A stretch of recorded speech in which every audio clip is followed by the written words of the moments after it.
The Buffalo Sabres are heading back to Boston following yesterday's overtime loss, and now Game 6 will be on Friday at 7:30. Lindy Ruff did speak with the media today, and he did confirm forward Noah Ostlund is going to be out for, quote, a period of time due to suffering a lower body injury. The extent, though, of that time is unknown. We'll get more on the Sabres, though. Paul Hamilton's going to join the show a little bit later on at 5 p.m. There are 3 games tonight in the NHL. 7 p.m., Game 5. Montreal is at Tampa. That series is tied 2 apiece, as is Vegas and Utah. Game 5 is in Vegas at 10. And then sandwiched between those 2 games, it is Game 6, Philly, as the Flyers look to close out that series against the Penguins. In the NFL, Houston linebacker Azeez Al-Shaair has agreed to a 3-year extension with the Texans, though no word yet on the actual details of that contract. And the Minnesota Vikings did announce today they're going to be beginning their search for their next general manager. While in baseball, Bison's on the road versus the Rail Riders. That game will get going at 6:35. You can listen to that on our sister station, the Bet 1520. Blue Jays host the Red Sox today. That game is going to start in the next few minutes. The Mets host Washington just after 7:10. And then going on right now, Yankees at the Rangers, and that game is scoreless in the second inning. That's your Paddock Chevrolet Sports Update. Paddock Chevrolet with you for the extra mile since 1935. I'm Zach Jones for West New York's Voice of the Fan, WGR.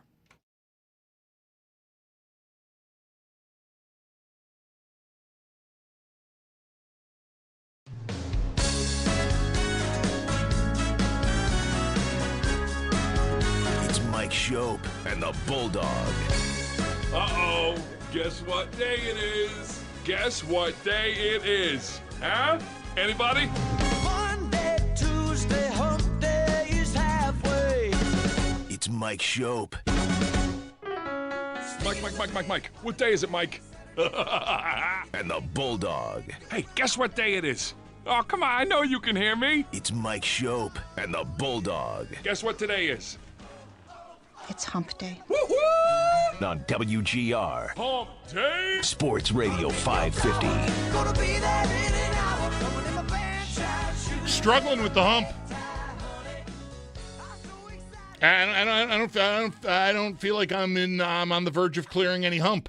I feel like really the hump is a major impediment to me right now. Last night's result has increased the size of the hump. Right? How we doing out there, everybody? I killed Mike.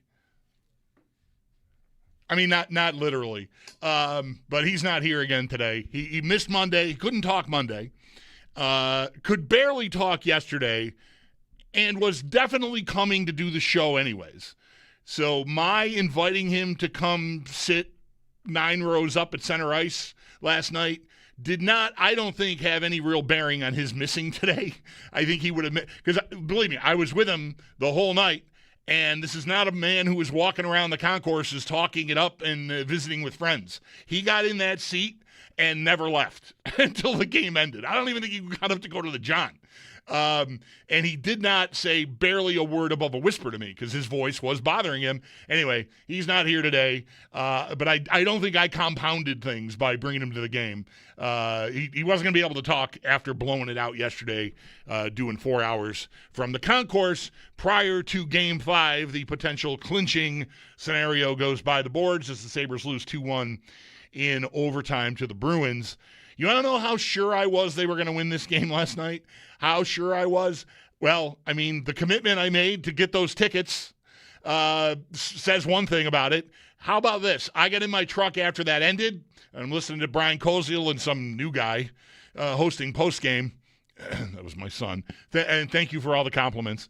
I mean, honestly, dozens, I don't know if hundreds, just people. We're recognized more than ever now, YouTube, and I get a lot of compliments on Owen, and it's gratifying and nice, and thank you. Anyway, so I'm listening to Brian and Owen hosting postgame, and I'm sitting in the ramp, like, I don't even know when Game 6 is. I never even looked at the schedule. I knew, for golf reasons, that a potential Game 7 would be Sunday. But I never looked at when Game 6 would be because I thought the Sabres were absolutely in the driver's seat, obviously in a great spot, up 3-1 going into that game, and now they lose it, and what? You're still in a good spot. you're still up 3-2. But now, in order to close this out and avoid what might be a terror-inducing Game 7 scenario, the Sabres have to go win a third game in Boston in this series. And, look, that could happen. They played their best two games of the series have been in Boston. I think, right? I mean, is there any even arguing that? I know they weren't great for all of Game 3, but once they got going, they were clearly better. And then Game 4 was absolutely just taken out back. So there is that. But we heard all about going into this series, and even when the scene was shifting to Boston, one of the second best road team in the league, second best home team in the league all year long, and look out, that might be tough. They know how to protect home ice, and all the Sabres did is go in there and win 2 games, one of them almost laughably convincingly. So, look, can they do it? Of course. But I would I have to be honest with you. I'm going to be fighting this fight. We've got an extra day to fight this fight. There are a number of things that are true here, I think. That I think were true before the series started, and that I still believe to be true. I think the Bruins were the best possible matchup for the Sabres of the first-round possibilities. I think they are the better team.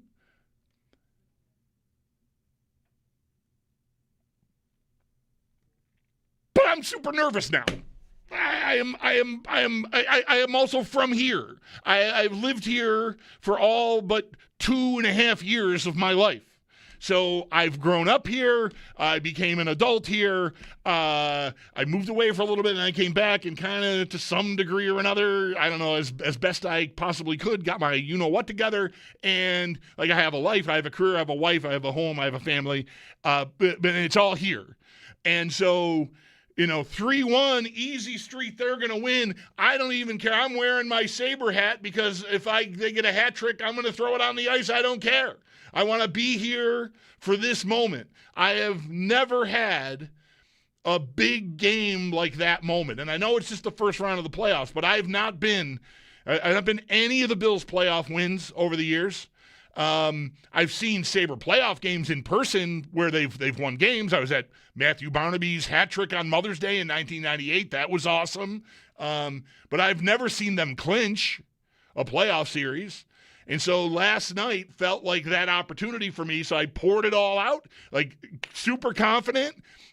Super confident. I was nervous. There was anxiety. It's impossible for me to pretend that I can tell you, yes, I think they're still the better team. Yes, they've looked great in Boston. So, why worry? Just go. You got 2 games to win 1, whereas you had 3 to win 1 going into last night, and you didn't get it, and it was razor thin. I mean, it just Sabres could have won the game any number of times in the third period and into overtime. They didn't. And Pasternak gets behind him, and it's in the net, and we are headed back to Boston. And the amount of increase in the level of anxiety is just impossible for me to pretend that it's not there. All right? As much as I would like to be the brave face of, last Tuesday before Game 3, last Thursday before Game 3, Mike asked me, would you take a split in Boston? I'm like, no, they're the better team. Go get 2 games. And they did that. And they still are the better team. But this is the playoffs. This is when we were talking about it, weeks before it came. We knew they were going to get in. Maybe this waited in earnest until they actually clinched. But, we got to get back in shape. We have not been getting playoff reps. Right? We don't remember how the twists and turns and the adrenaline and the anxiety and all of it can just overwhelm you. And I'm not overwhelmed. I've got 2 days. Like I said, I hope maybe talking with all of you today can sort of get that, help get me straight. But I'm kind of freaked out. I would tell you, honestly, if we were in a bar talking and I wasn't on the radio, so let's just pretend So let's just pretend we're at More Room, and we're sitting down having a nice pint, and we're talking and like, hey man, what do you think about Game 6? I'm like, it feels like a 3-1 loss. That's just the default setting. It just does not take long to get back to. Oh no, and I hate this about myself. I hate it when it's represented and put forth to me in this show, on this show, but I totally understand it. I'm a living, breathing example of it. I want to tell you calmly and coolly, they're still the better team. Don't worry. Yes, losing Oslin hurts, but Josh Norris is a good hockey player, and he's an obvious plug and play. Right, you don't have to even do anything else to the lines. If you don't want to, maybe they will want to. They got to practice tomorrow before they fly to Boston, and maybe they'll mess around with some stuff. And maybe that's even called for. It feels like it's been a while since McLeod, Zucker, or Quinn scored a goal, although they came very close last night in the opening minute of overtime. Oh, my God. Anyway, vibe check, everybody. How are we doing? I'm laying it on you here. This is how I'm doing. I'm kind of feeling a little bit like a basket case. I don't know that I'm ready for Game 7 if it comes. So I really need them to go get this game on Friday night, just to avoid that. I mean, I know high drama, it'd be awesome, and it's a home game, but wow. It's just, you don't have a lot of history that helps you if you're a Sabres fan and you're thinking, I kind of like their chances in Game 7 because they've won exactly one for the cameras, for the people watching on the Twitch. That's one, and I'm using the proper finger there, not the one that would be swearing. So that's tense. Whew. What else do you want to know? Last night was incredible for me personally, even though it ended the way it ended. I was in the building for Game 1 in 2007 against the Islanders. I forgot about that when we were talking about, comparing notes. And I mentioned how 20 years ago, life just did not allow me to stay for these games. I would do pregame or, the whole show and pregame with Mike in the arena. And then at like 6:45 or 7:15, depending on what time the puck drop was, I would walk out the doors as everyone's filing in and get in my truck and sort of slug my way out of the parking lot I was in. Again, being that person that's the wrong way person, because I had to get home because the kids were 4 and 2 and my wife was working overnights or in grad school or I don't even know what 20 years ago. But I just know I didn't stay for many games. But I was there for the Islanders Game 1. And last night was just the most electric sports atmosphere I have ever been a part of. I don't even know. Maybe that game in 2007 is close. But, think about it. In 2007, I know how I felt going into Game 1 against the Islanders. I was like, bring on the Ducks. I'm not ready to scream and yell and wave my rally towel because this is a formality. This is not that urgent. Now, after 15 years of waiting, and I know we've had a couple of games already, but here we are, third home game of this playoff run. It's not a run yet. It's still just one series. And that building before Faceoff was incredible. I've never experienced anything like it. And the anthem, thank you, by the way. Like my wife at one point, she was working last night overnight. I woke up to a text from her of a screenshot of Mike, and she's like, "Is that Mike?" I'm like, "Hun, go to my Twitter feed." I mean, so many of you needed to make sure I knew, and thank you. I'm grateful. We were on camera on the broadcast during the anthem. The anthem was amazing. Here's the thing you don't know. At least I didn't know. Maybe I should have. But when Cammy Clooney's mic cut out, I didn't know there was a technical difficulty. I thought that she was giving the crowd the opportunity to do what they do. You know what they do in Edmonton? You've seen that, right? In hockey playoffs, or I don't know if they do it in the regular season. Vancouver, I know, has done this, where definitely Vancouver, the guy in the tuxedo. They haven't been in the playoffs in a little while now, but we'll sing the opening stanza of O Canada and then just hold the microphone in the air and everybody sings it, right? And now Cammie Clooney did not hold the microphone in the air, and there's your first clue that maybe she wasn't asking for help, but clearly the crowd recognized. I mean, there's a good amount of people who sing the anthems anyways, but they just took over. And you're correct if you observed the video of myself and Mike. I did not sing. I don't want to speak 100% for Mike, but I'm pretty sure he didn't sing. I didn't know really what was happening. I mean, I knew it was the anthem and the crowd was singing, but I didn't know it was technical difficulties. And what I was thinking the whole time looking around was, when did this become a thing? How did I miss this? How did I not know that we had become a crowd that loudly sings the Canadian national anthem? I mean, I know, and I'm glad that they have always played it regardless of the opponent because of the proximity to the border and out of respect to so many of their ticket holders. I think that's awesome. I'm proud of that.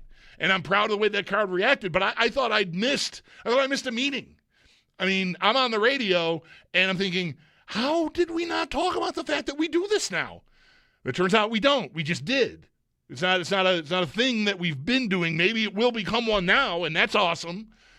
But I was more than anything, I mean, it shouldn't have taken much for me to sing a couple of lines of O Canada. I mean, I know as many of the words as the average Buffalonian probably. But I was really just befuddled watching it all unfold. I'm looking around just going, I didn't know that this was something, I didn't know this was a thing. So that was awesome.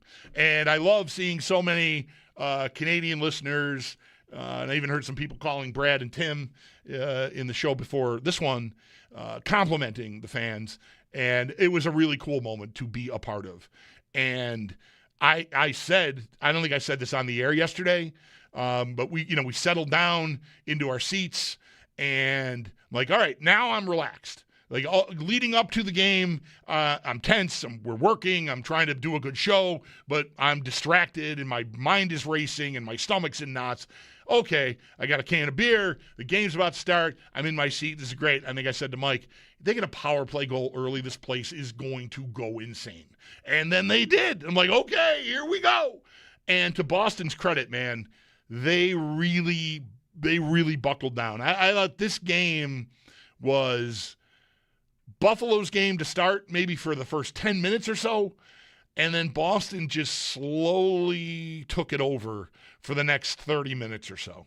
I thought the second period ended, and I thought Buffalo was extremely fortunate to be tied 1-1.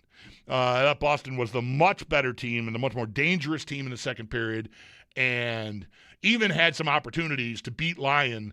And I think maybe they just missed. I mean, he made enough saves. I'm not dogging him. I'm just saying, man, the Sabres were very close to being behind in that game, I think, and maybe deserved to be. But they weren't, and that's to Lions' credit too. And so the third period starts, and I thought Buffalo sort of took over most of the third period and had plenty of good chances to finish it, and then, of course, overtime. And we get the result we got. So vibes check is what we're all about today at 803-0550. Again, Mike is out sick with no voice. He does not feel sick, by the way. In case you're wondering, like, he's at a hockey game. He just can't talk. This happens to us occasionally. It's happened to me. It happened to me, I don't know, sometime after football ended, I think. Just woke up one day like, I can't talk anymore. I'm going to have to take today off because that's a job requirement. So anyway, where are we at? How you feeling? There's the lineup to talk about. Oslin's injury is big. I'm going to stop short of saying massive. I mean, undeniably, that line improved when he took over for Norris. But Norris, if healthy, is still an excellent hockey player. I know what the first two games looked like. Game 2, to me, I can wash away to I think that's where he got hurt, unless, and I was talking to Paul earlier, and Paul will be with me in a couple of hours, is wondering if he's been nursing something the whole time since he came back from injury late in the regular season. I don't know. All I know is that's an excellent hockey player.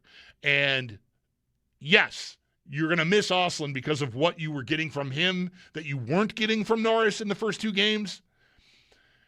But I think if Norris is healthy, you can still get that line back because they really missed that last night. I mean, hat tip to Kozak for fitting in there, and he had a great chance in the third period pretty late, but couldn't get it done.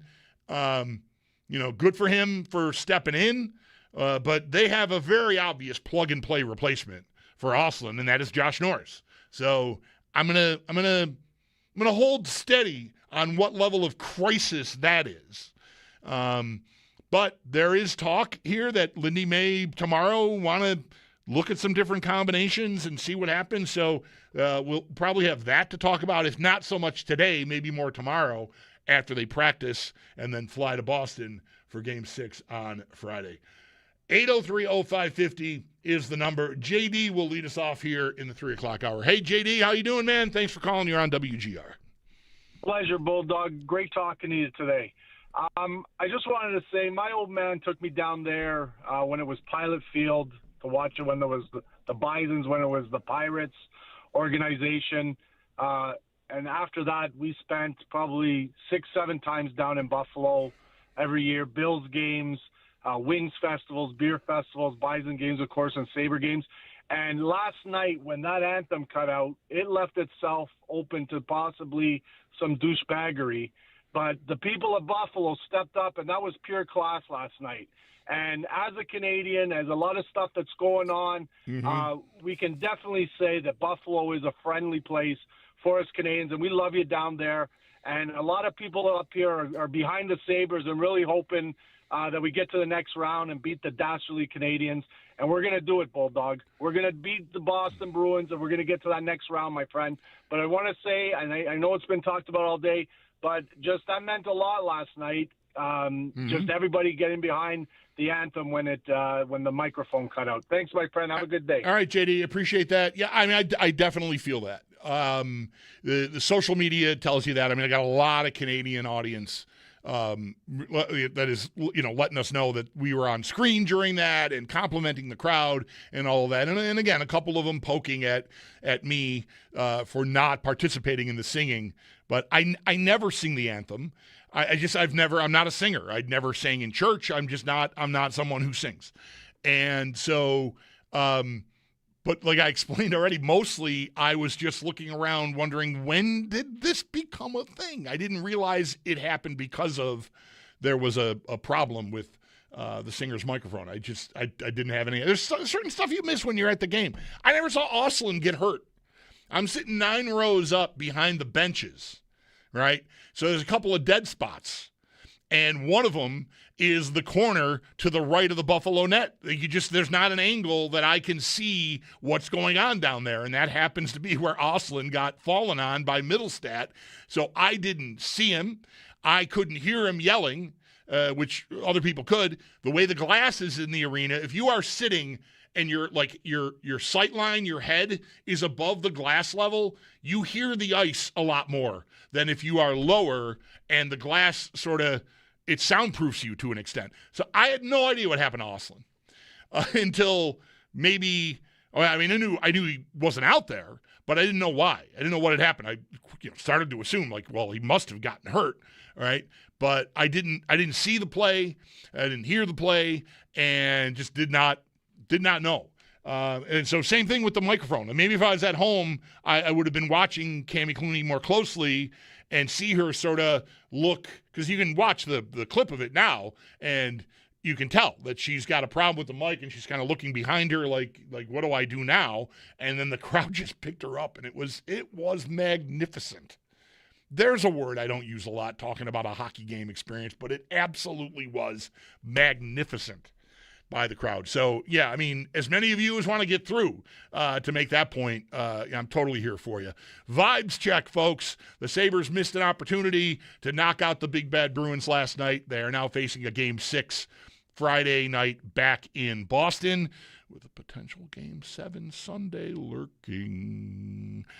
803-0550 is the number. We will plow through as many phone calls as we can in the next half hour. 4 o'clock, we'll have our final draft meeting with our man Chris Trapaso to put the lid on the Bills' 2026 draft. 5 o'clock, Paul Hamilton will be along with his observations from last night and the way forward here for the Sabres. But lots of time for us to hang out and talk, so feel free to get on board again at 803-0550. Mike is out sick today along with Zach Jones. I am the Bulldog, and this is WGR.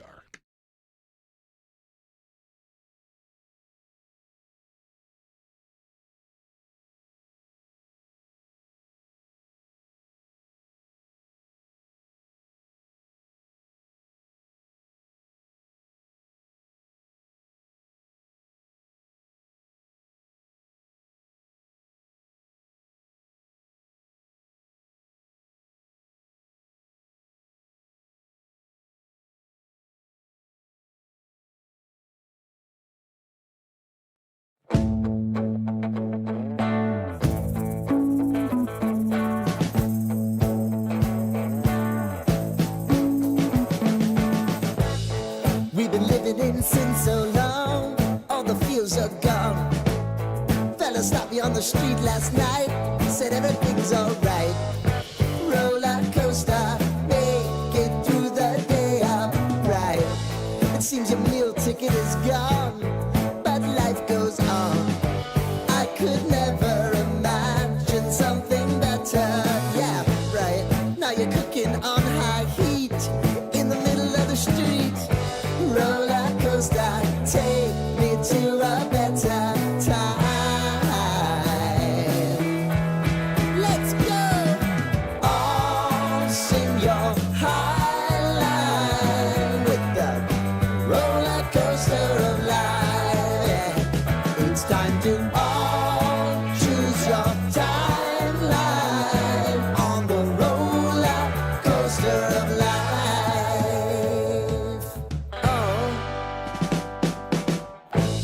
You seem to easily forget how to place your bet. When everyday life gets you down, you gotta steal the crown. Got to own it. Don't bitch and moan about it, please. God forbid you scrape your knees, and it's nothing to sneeze at. Oh, I've told you over and over again. You gotta get both hands around it and make your own plans. Roller coaster, it's taking over, it's about time. Oh, oh, sing your high line on the roller coaster of life. We've got to all choose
flipped into the corner. Roy trying to come up with a catch. Get off. Sandon is shot right in the goal crease. They whack at it. Went behind the net.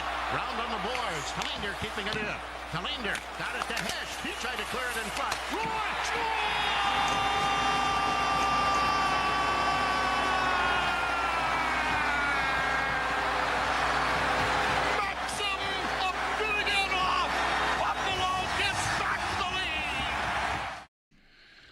Game 306, second round series against the Ottawa Senators. Max Afinogenov with the goal, RJ with the incredible call. As always, Sabres are striving to make their way into the second round here in the 2026 Stanley Cup playoffs. They missed an opportunity last night on home ice to close out the Boston Bruins, losing 2-1 in overtime. And now will travel to Boston for Game 6 on Friday night. Potential Game 7 is lurking on Sunday. Should I stop saying that?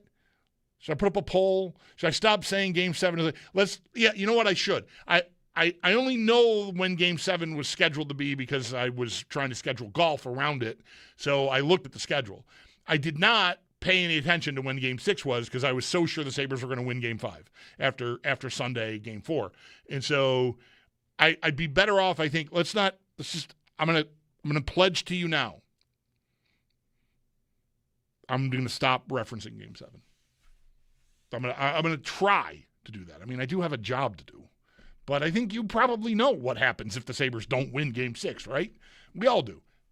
All right, I'm gonna moratorium on scaring all of us with the specter of a Game 7.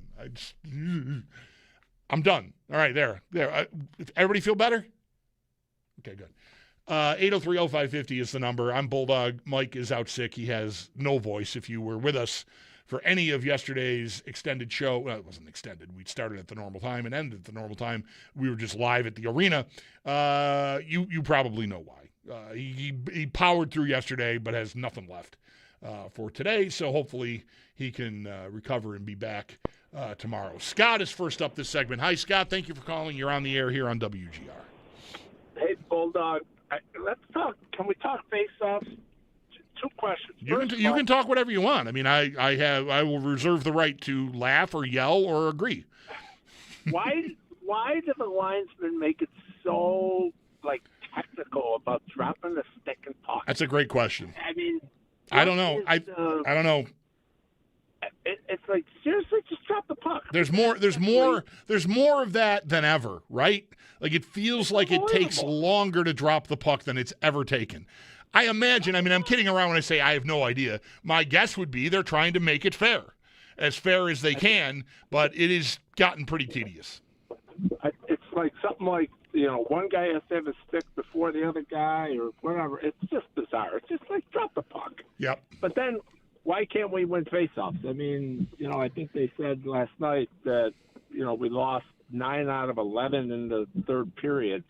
We're losing faceoffs left and right. Now, at the end of the day, does it make a huge impact on the game? I don't know, but we can't win faceoffs. Yeah, no, they're bad. They were 60-40 last night.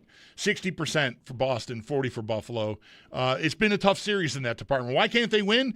Because the linesmen aren't dropping the puck correctly. That's why. Let's circle all the way back, Scott. Why can't they win faceoffs? Because the linesmen are cheating. They're all in on it. They're favoring the Bruins because it's a bigger market. There, how'd I do? There you go. Not bad. Bet you didn't see that coming. All right, Scott, thanks for the call. Go Sabres. Yeah, go Sabres. Enjoy the rest of the series. It's been a thing. One of the games in Boston at one point in the game, I think the faceoffs were like 25-9 or something. And, we've been around and around it on this show, going back years. Of course, faceoffs can lead to goals, can lead to protecting leads, but they are not overall indicative of your quality as a team or anything. They're not as impactful, but they can be impactful in small spaces. Which is one of the reasons why the Sabres went out and acquired Sam Carrick when they did, because that would be someone that they would trust with a tie game or a late lead and a D-zone faceoff. Okay, get our guy out here. He's the best we got, and try to go win that draw. And they don't have him at their disposal, and that's not entirely why they're getting their faces caved in faceoffs, but it's not a strong suit. of theirs, no question. 803-0550 is the number. Steve is next up. Hi, Steve. Thanks for calling. You're on the air here on WGR. How you doing, Bulldog? Good. Tense. I'm a little tense, but I'm good. Oh, I'm tired. I was there, too. I got season tickets. I agree with everything you said, pretty much on point. It was a great atmosphere. Game could have went either way, but we didn't bury our chances. So on the game 6, on the way home, my son and I were driving home, and we're going off as usual. How frustrated we were, and he looks at me and he says, "We're going to Boston." I go, "No, we're not going. We're not." He's like, "Yeah, we're getting tickets. We're going to drive down Thursday. We're going." Now I'm 63 years old. He's 27 years old, and I said, "Dude, I'm too old for this crap." We're going. I got tickets. He got tickets today. Yeah. We had to clear it with the wizard, my wife. Yes. And now here I am. Does she have the full-blown wizard outfit with like the moons and the stars and stuff on it, or is she just pretty low-key, like undercover wizard? Yeah. Well, there's me, my 2 boys, and she's the wizard because we're terrified of her. But we're gonna go down. I got to pack up my hearing aids, my pills, and I'm going to be on the road tomorrow. Why I listen to this kid, I have no idea. But, well, I love it, Steve, because you said you're 63 and your boy is 27, which lines up just ahead of my oldest son, Owen. I'm 60 and he's 24, so like we got the same like age gap with our kids. I love that you're going to have that experience, and because you're going, you've made me feel better about their chances on Friday. Well, it's just what you said. If there's a game 7, there's not a lot of confidence here. So we played so well on the road. I figure, I'll go on the road. They'll probably win. Good move. So that's why we're going. All right. Good to talk to you, Steve. Thank you for the call. I had never before. I don't want to like get too into this. But buying the secondary market thing, like we've talked over the years, like, what's the get in price for, this big event or that big event. And, recognizes this is just game 5 of a first round Stanley Cup playoff series. Like it wasn't outrageous. I laid this out yesterday. I knew we were going to be there, and I did not want to just be wandering around trying this bar or that bar or anywhere that they would let us stand because we have a press pass or whatever. I wanted to get seats. And so I went and did it, and it really was, I was kind of surprised that I could get the seats that I got for the price I got them. Or so I thought initially. Again, being somewhat of a novice here, the price listed, and like, okay, for 2 of them, it's this much. And then you hit like checkout. And let me tell you about the whammo. You all know this because you've all done this. You're all grown up. I've never bought. It's the first time I ever bought hockey tickets on the secondary market. Well, no, it's the first time I ever bought tickets for a hockey game on the secondary market on my phone. I've bought tickets on the secondary market, the old school secondary market, where the guy is standing out front of the arena 2 blocks away that says, "Need tickets." I've done that.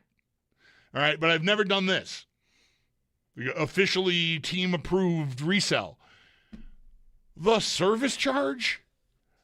I don't know what the face value of the ticket, the seat I was in for a regular season game is exactly, but I have a feeling that the service charge that I was charged for these 2 tickets yesterday is pretty close to what the price of that one of those seats is for a regular season game. I mean, I buy tickets. Again, not on the second. I've never done this, but I buy concert tickets. I'm used to the service fees. For some reason, when this thing popped up, it just felt like a punch right in the groin. Like, I'm so excited. I found these seats. They're very good seats. I'm going to invite my friend and my co-host for 23 years to go to this game because it's game 5 and it's an elimination game, and I've never been to an important hockey game or football game for that matter in my life. Like, we're going to do this. Like, all right, yeah, wow, these are great. All right, what? With the service fees, it's like, I can't bail out now because of that, but Jesus, how much money is that? It's tough, man. You people that have been living like this out there on the mean streets of the secondary ticket market, man, God bless you. I could not do that again. I just could not do it again. It was offensive how much that service fee was. For what? What are you? What service exactly? The website. Thanks. The email browser. Congratulations. Sure. Here's $126 for that. What? Wow. Anyway, all right. Old man yells at cloud. Film at 11. Larry is up next here on WGR. Thanks for calling, Larry. You're on the air. Tell you with your service fees, I've been old man yelling at the cloud for that for years. I don't know what the hell fee they're giving us, but I'm right with you on that one. But I just wanted to call in. I kind of like you. I got last minute tickets to the game. Got the approval from the wife. Went, and it was unbelievable. I mean, just to I know you mentioned this earlier, but just to start with the Canadian anthem. Seeing the fact, I mean, you go to Sabres games, you've got a group of the crowd always kind of singing it, but just to see 18, 19,000 people just all of a sudden pick her up, get louder, and make sure it was just magical to see that occurring, and a great way to kick off the game. Awesome atmosphere by the fans. But my thought is, I'm almost more encouraged or thinking more optimistic that they're gonna win on Game 6 over Game 5, just for the fact that I think if you look at Games 1 and 2 in the playoffs, it almost seems like they play a little bit too much. Like they try to do too much. They try to impress the home crowd. They try to maybe give the extra pass, maybe go for the wild shot. Like it's almost like they get a little too amped up. And when they played their 2 road games, 3 and 4 for Boston, they were laser focused. They were ready to go. It's almost like, all right, this is a job. Let's just get in, get out, get the win. They knew what they had to do. They didn't care about impressing the Boston fans. Yeah. So I'm almost a little, I don't know if this puts your mind at ease a little bit, but I'm almost a little bit more, I guess, at ease with them winning it on Game 6 on the road, as opposed to getting back to that. I'm not even talking about getting back, because I don't think it's going anywhere near a Game 7. So. All right. Yeah, I like that, Larry. Thank you. I think look, that makes sense. I did mention yesterday at one point during our time at the arena prior to the game that I would sort of I suspected that the Sabres might be and it's all just guesswork. I don't know about how eager they are to put on a show, but I would understand if they're standing there on the ice on the blue line. While I wasn't singing, I was looking at the faces of the players to see if there was any reaction to what was happening when the fans started singing the Canadian anthem as loudly as they were, because these Sabres players, anyway, I can't speak for the Bruins. I mean, these Sabres guys have been in the building for 41, this is their 44th game on home ice this year, regular season plus playoffs. And it was unprecedented that the crowd did what it did. And sort of looking at them, and I'm just thinking the desire to want to get this home for the crowd, that's a different point than they're eager to put on. They're eager to put on a show. Really, to me, they're eager to win. They want to win, and they want to win for themselves, and they want to win for their teammates, and they want to win for their families, and they want to win for you. I totally believe the sincerity of every guy on that team that talks about how incredible it has been to experience this rebirth with the crowds and the energy that they're bringing. And I think that can create its own kind of pressure. So I think it's a little less like they want to do something extra and more just a little like you're creating more pressure on yourself because you want to come through, because you want to pay off everybody who's here. You want to pay the guy off who bought tickets at the last minute and is now bitching about the service charge 24 hours later. You want to pay that? You want to pay everybody off? Because believe me, well, I probably still would have made the service charge point even if they'd won. But maybe not. It might have just been, who cares, right? Instead, you end up, when they lose and it doesn't go your way, you can be a little more focused on what the price tag was. Anyway, thank you for the call, Larry. 803-0550 is the phone number if you want to get through. Vibe check on the Sabres, Game 6 Friday in Boston after last night's overtime loss to David Pastrnak and the Bruins to make the series 3-2 after 5 games. Hit up a timeout here. We'll shift to some football. Chris Trapaso, who's been with us weekly for a couple of months, will put the lid on the 2026 draft season for us, with us, coming up at 4, and then much more hockey after that. Paul Hamilton at 5 here on WGR.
Struggling with the hump. I don't feel like I'm on the verge of clearing any hump.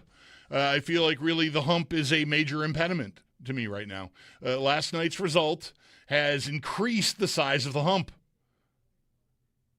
Right? How we doing out there, everybody? I killed Mike. I mean, not literally, but he's not here again today. He missed Monday. He couldn't talk Monday. Could barely talk yesterday, and was definitely coming to do the show anyways. So my inviting him to come sit 9 rows up at center ice last night did not, I don't think, have any real bearing on his missing today. I think he would admit, because believe me, I was with him the whole night. And this is not a man who was walking around the concourses talking it up and visiting with friends. He got in that seat and never left until the game ended. I don't even think he got up to go to the John.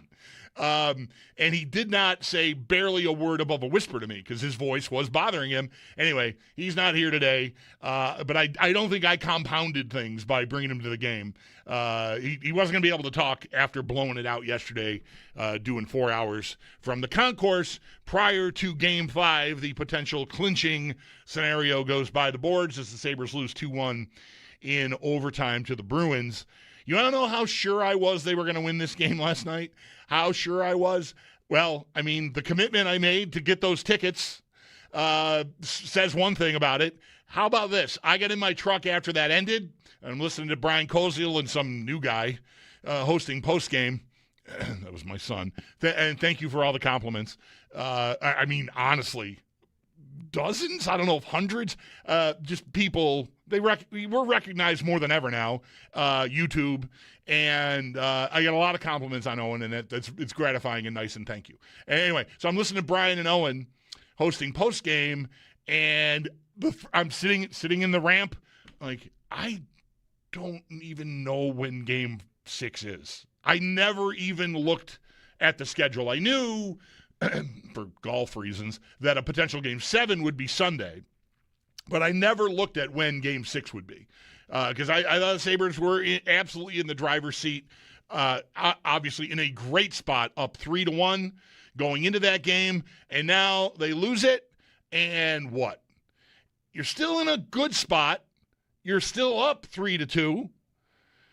But now, in order to close this out and avoid what might be a terror-inducing Game 7 scenario, the Sabres have to go win a third game in Boston in this series. And, look, that could happen. They played their best two games of the series have been in Boston. I think, right? I mean, is there any even arguing that? I know they weren't great for all of Game 3, but once they got going, they were clearly better. And then Game 4 was absolutely just taken out back.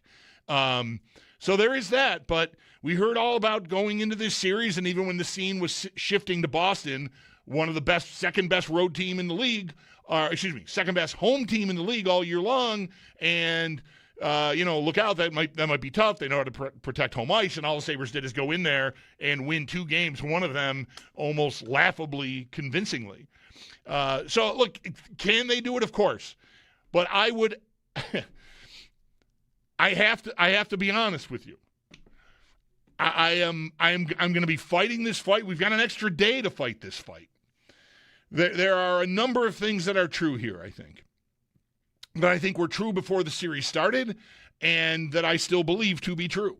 I think the Bruins were the best possible matchup for the Sabres of the first-round possibilities. I think they are the better team.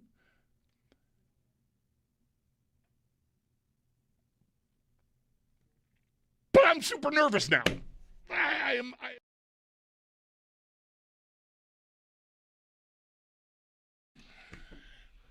Little side note from my experience at the game last night.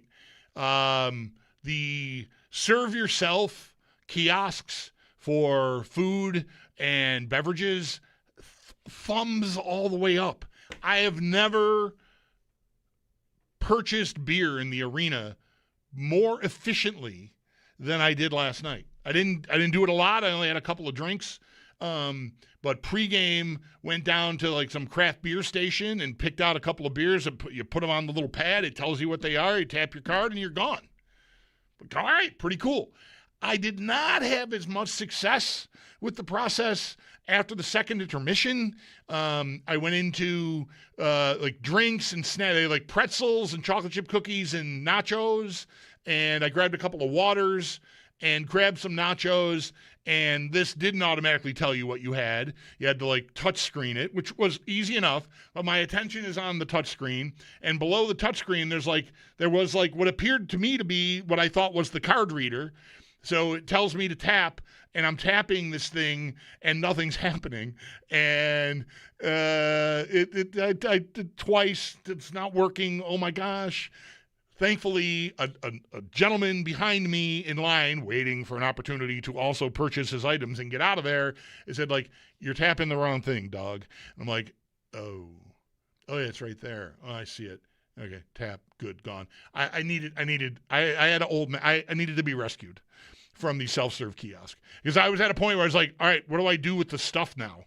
It won't let me pay for it, or I can't figure out how to pay for it. Do I just leave it? But this guy saved me. So anyway, I wasn't incident-free, but it was, I think, great idea. Works very well. Timeout, Chris Trapaso on the draft after this.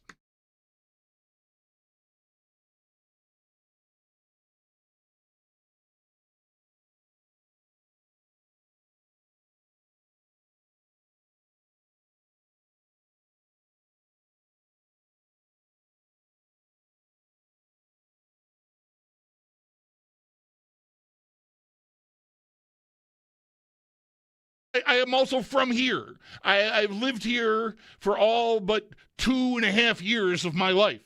So I've grown up here. I became an adult here. I moved away for a little bit, and I came back and kind of, to some degree or another, I don't know, as best I possibly could, got my you-know-what together. And, I have a life. I have a career. I have a wife. I have a home. I have a family. But it's all here. And so... 3-1, easy street, they're going to win. I don't even care. I'm wearing my Sabre hat because if they get a hat trick, I'm going to throw it on the ice. I don't care.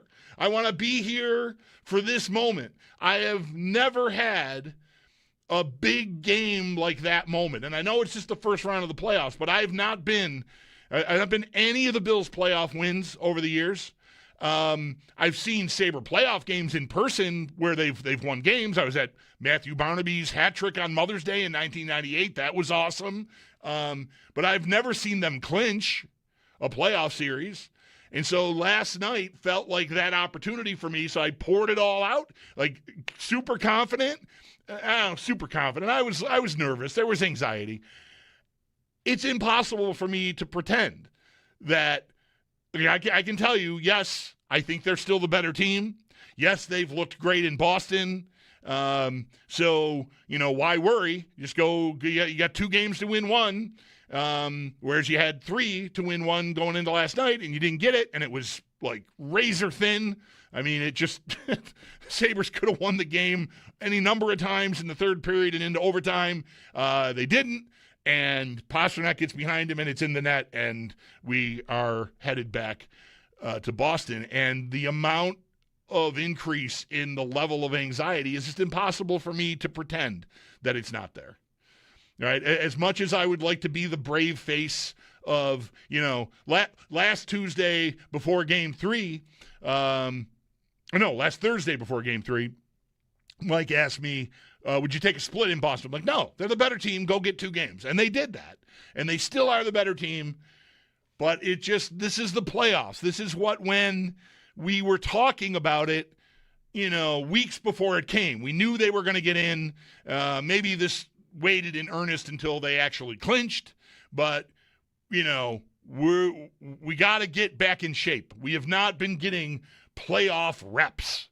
Right? We don't remember how the twists and turns and the adrenaline and the anxiety and all of it can just overwhelm you.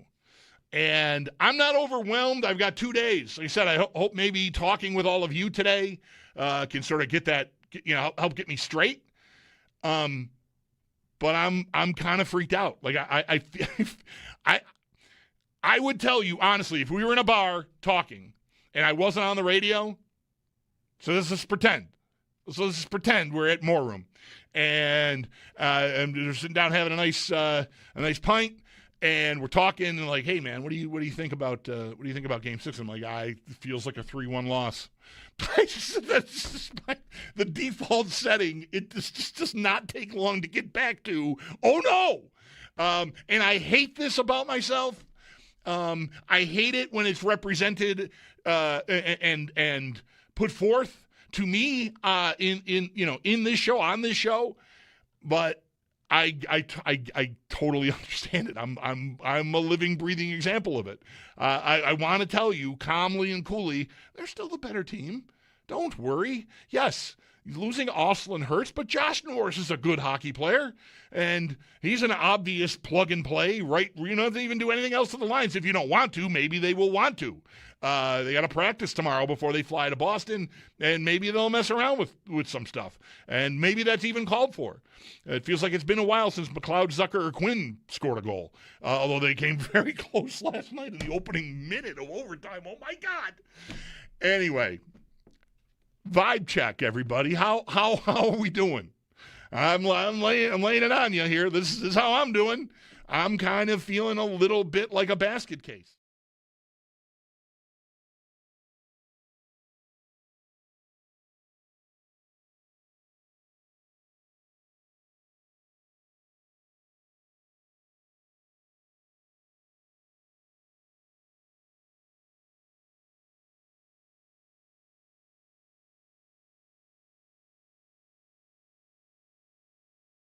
The Sabres are heading back to Boston following last night's 2-1 overtime loss to the Bruins. The Sabres do not close out the series at home, and now we'll have Game 6 on Friday at 7:30. Lindy Ruff did speak with the media earlier today and confirmed Noah Oslin is going to be out, quote, a period of time due to suffering a lower body injury. The extent, though, of that time is unknown at this point. We will, though, get more on the Sabres. Paul Hamilton is going to join the show in just about an hour at 5.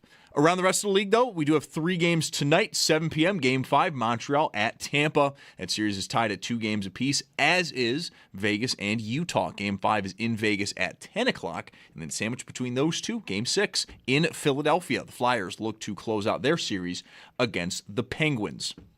Houston linebacker Azeez Al-Shaair agreed to a 3-year extension with the Texans. The actual details, though, of the contract have not yet been reported. And then the Minnesota Vikings did announce today that they are beginning their search for their next general manager. While in baseball, the Bison's game today against Scranton has been postponed. It's going to be made up in a doubleheader on Friday. And then currently going on in the majors, Blue Jays up on Boston 2-1 in the 3rd. And the Yankees, they are at the Rangers. That game is scoreless in the 5th. While coming up later tonight, Mets host Washington just after 7:10. That's your Paddock Chevrolet Sports Update. Paddock Chevrolet with you for the extra mile since 1935. I'm Zach Jones for Western New York's Voice of the Fan, WGR.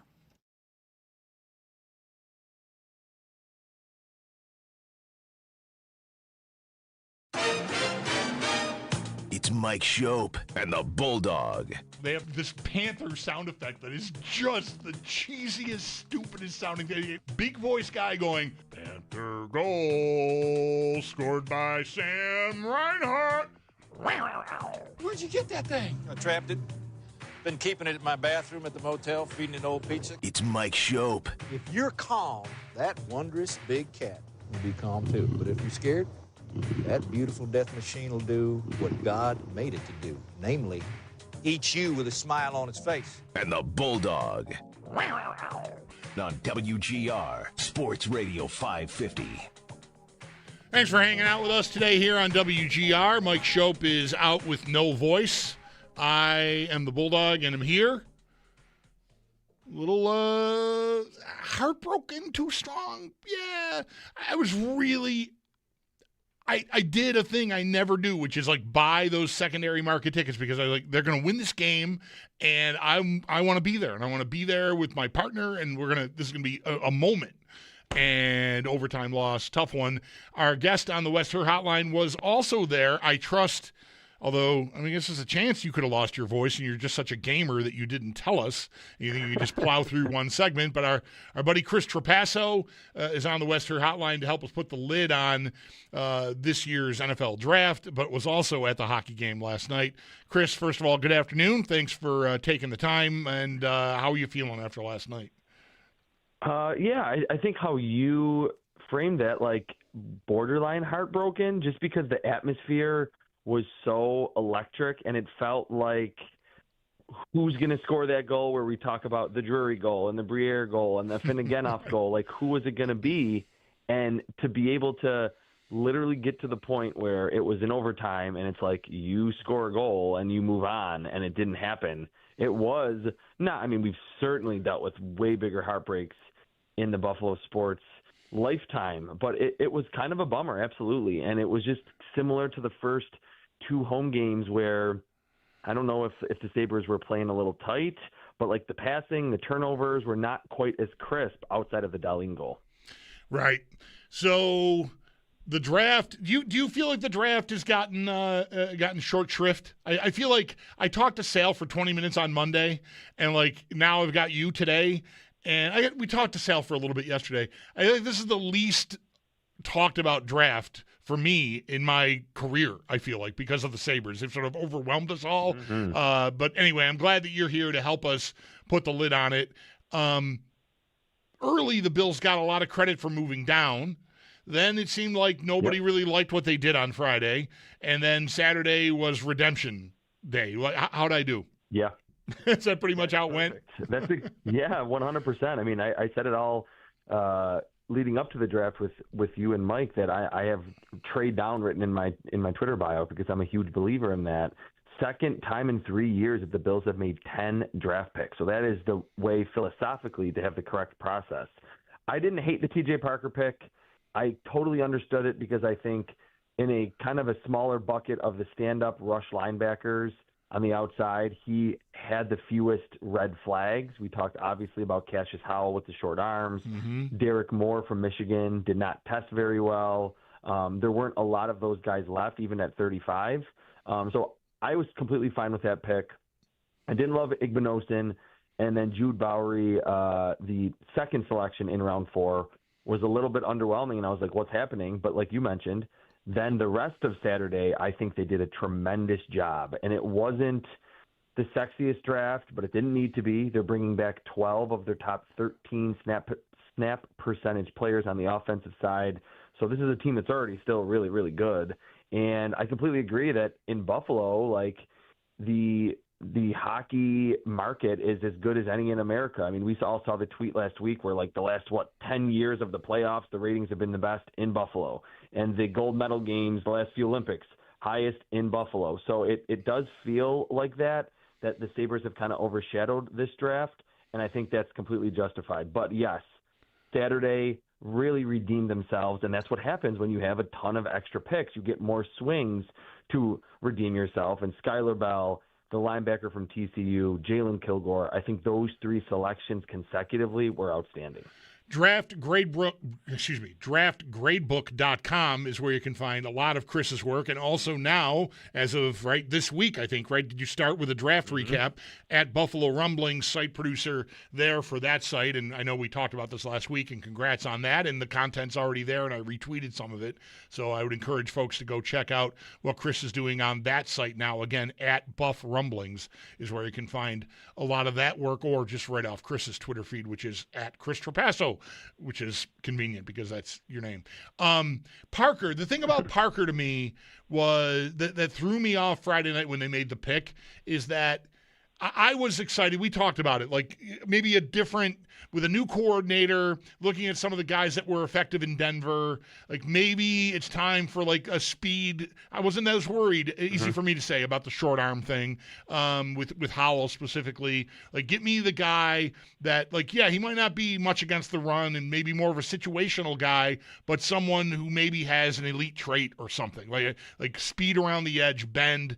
And so Parker felt a little bit more like the prototype that Brandon Beane has been drafting since he got here, and none of those guys have smashed.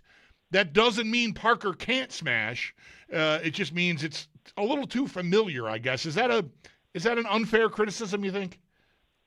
I don't think it's totally unfair, but I do think he is the most like this new bendier, burstier, outside rush linebacker that we've all been clamoring for than any of the previous, the AJ Epinezas, Craig Russo, any of those types. I mean, TJ Parker's 10-yard split, that's how fast you're running the first 10 yards of the 40-yard dash, was 1.61, which was the 4th fastest among all edge rushers in this year's draft class. All right. I talked about it that Cassius Howell had the fastest, and it wasn't drastically faster. It was 1.58, so 0.03 of a second difference in terms of just get off. He has reasonably long arms, TJ Parker, which obviously was a big concern with Cassius Howell. Does play the run well, and that's something that I don't think the Bills, and I certainly don't place at the top of the priority list, but guys that were picked after him, like Cassius Howell, like R. Mason Thomas from Oklahoma, they're smaller and simply just not good against the run. So you would have been going in saying, okay, they are situational, and they're not quite. When it comes to R. Mason Thomas or Derek Moore, who were picked like 5 or 6 selections after Parker, they're not as big, not as athletic, to not test as well as Parker, and they're a little bit older than TJ Parker. And I think we do have to remember that when we're, especially now in the NIL era, transfer portal, all of that, I understand the idea, like, hey, we want someone that's going to come in right away and be awesome this year. The Super Bowl window is wide open. But I think we have to really almost view these prospects in different lights. When you're Cassius Howell and you're already 23, going to be 24, or you're TJ Parker and you're turning 22 in September, that's a big difference. There is a huge amount of upside. And if you're weighing those two prospects against each other like we were, now it's not obviously not just contingent upon age.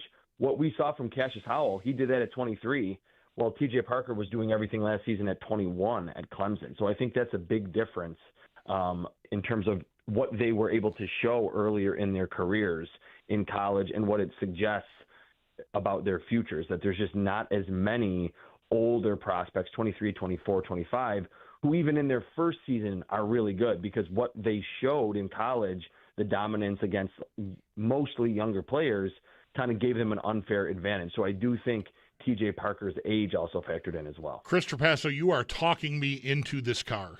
I might be ready to buy. I have one more question about T.J. Parker.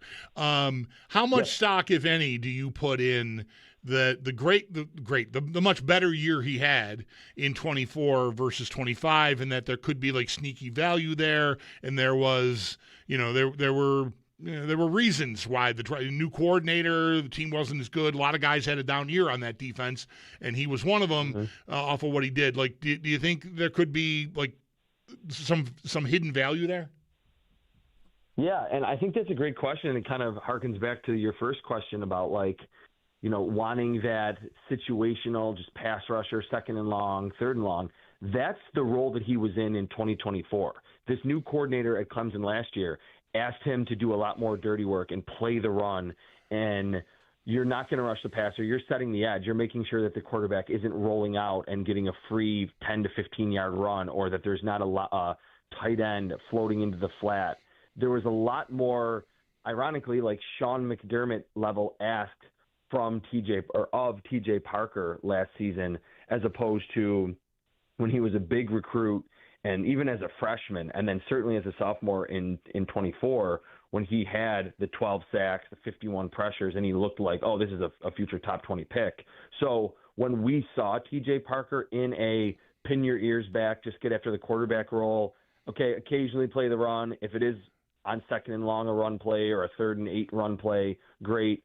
But last year, I think the biggest part, it's kind of similar with Deion Walker too, different things, more asked of them. And I think that happens a lot when these players show success and show that they're capable of so much early in their careers, even if it's only in one area. The coaches say, all right, you're an upperclassman now. We're going to ask you to do a lot more and handle a lot more responsibility. So, yes, I do think there is hidden value, especially if the Bills are like, we're not going to ask you to be a Sean McDermott defensive end. We're going to ask you to just mostly get after the quarterback in this Jim Leonhard scheme. Site producer for Buffalo Rumblings and DraftGradebook.com founder Chris Trapaso on the Western Hotline with us here, going over the Bills' activity last weekend in the draft. You mentioned in sort of an overview here that you weren't nuts about Davison Igbenogson, the second-round pick, the cornerback. Lay that out for me. So Igbenogson in 2024, I believe I don't know if he was the most penalized corner in college football, but he was near the top. So that's similar. I mean, to his second to last season, we're not going to totally bash him because it was 2 years ago. And in the case of Parker, you want to highlight that. But the penalties did come down a little in 2025. But I think at 6'2", 190 pounds with long arms, a lot of aggression, and the way he wins is by suffocating at the line of scrimmage and winning the press coverage game. I'm not going to say it's a one-for-one comparison, but that was kind of the book on Kaiir Elam, that he did that at Florida. It was, man, he's big, he's long, he's physical, he's just going to beat you up, and had some penalty issues at Florida. Igbenogson did too. So he's someone that I think has the traits and is probably a better route mirror type corner than Kaiir Elam was. He's more fluid. He's not quite as stiff as Kaiir Elam was. But I just get worried if you're like, hey, the way I win is just destroying these wide receivers at the line of scrimmage, because every receiver in the NFL knows how to beat press, ultra quick. And we've even seen, of course, the last 5 to 10 years, a lot of these receivers have gotten smaller and even more twitchy and more sudden. I don't love him as a tackler. I think he's aggressive as a tackler, and I think Jim Leonhard and the Bills probably like that. Is he going to be a sure tackler in space a ton? I didn't see that on film at Ohio State, and it just felt like at 62, they traded up a few selections to pick him. They could have been a little bit more patient. There were a few other longer corners if they really wanted to go that route, and I don't really think any of us expected it, but we now get it. If they wanted to go that route, then trading up for Igbenogson. So that was one that I didn't really like in this 2026 Well, class. You certainly have explained your feelings on the prospect. What about the positional need? Like you sort of alluded to it there. Like now they've explained it, and maybe it makes a little more sense. But I think on Friday there was a lot of a corner. Yeah, when Brandon Beane said that, we were like, oh, that like he said, I thought the biggest need for us was corner. We're like, what? But then when you really think about it, it's like, okay, yes, that is one of the few positions on defense that have the two written in pen, and ironically, Brandon Beane said written in pencil, I think, starters in Maxwell Hairston and Christian Benford. After that, the depth is essentially nothing. So I think maybe you could say he's overweighing, having recency bias for that divisional round loss to the Broncos in the season before. They're in the AFC title game, and Kyer Elam is trying to cover on an island and just was completely lost. But I do think there is something to that in general, where long season, you're going to be playing ahead more than most teams, so your corners are going to take a lot of snaps in coverage. He doesn't want to have to throw out, Dane Jackson out there cold, right, or, bring back Tre'Davious White at 31 years old. So he's like, I'm going to invest early in this draft at the cornerback position. I don't necessarily hate that. I think we just got enamored with edge, defensive tackle, and wide receiver, but it certainly is a need, especially in this Jim Leonhard defense that's going to be asking a lot blitzing-wise and complex coverages from their defensive backs. I think it actually did make sense for them to relatively prioritize the cornerback position, even if that means that Igbinosun or maybe even Maxwell Hairston aren't playing a ton right away. I do think Hairston will ultimately win the job, but to have a second-round pick that does have some natural man coverage talent, that's not the worst thing in the world in today's NFL. Yeah, interesting. I think, you mentioned, maybe Beane, once he's explained it, it makes a little sense. It clicks for you because of what happened in Denver and even Kansas City the year before, like you said, with Elam. And Beane has said, as far back as that first AFC title game, he said, your final game can, I don't know the phrasing, but basically inform what you need to do in the offseason. Like, it can tell you where your weaknesses are. And I've never really completely agreed with that 100% because it's like one game is going to tell you what your weaknesses are. I'm not sure. That's a small sample, but certainly, in both of those instances, they got sunk by their depth corners. Well, yeah, before the draft, outside of D. Alford in the slot, they had Christian Benford, Maxwell Hairston on the boundary. So I think that's why we were confused, because on the surface, it's like, oh, you got your two starters, and they're both pretty good, especially Benford. And certainly Hairston showed that when he's healthy, he can be a difference maker, and he has all the man coverage ability in the world.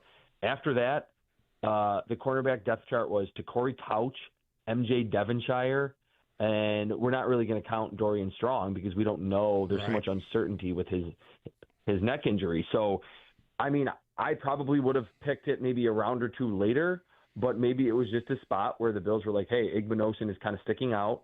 Let's trade up a few selections. We have all these picks and get the guy that we want so we don't run into this problem, whether it's just in the playoffs or when we're facing good quarterbacks in the regular season, because, again, that is a position that does have a pretty high injury rate compared to others. So it is important in today's NFL to have a bunch of cornerbacks and defensive backs that can do a lot of different things, and the Bills are starting to build that out for Jim Leonhard. If you've got anything that needs to be heard about Jude Bowery, the tackle, the first fourth-round pick, feel free to squeeze it in here, but I want to make sure we leave time to talk about those three picks after that are kind of the meat of the draft, I think, for the Bills that you already alluded to. So do you have anything on Bowery that we need to hear?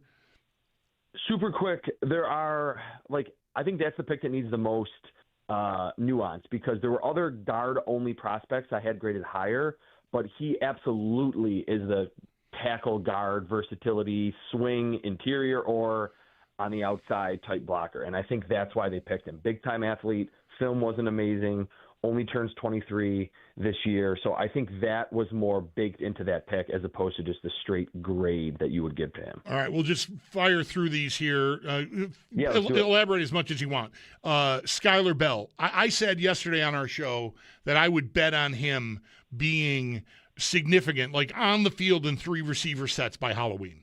What do you think of Skylar Bell? That's a great – I love that prediction. I think that's really, really good because he – isn't the separator of Casey Concepcion's ability. I got to throw him out there one more time.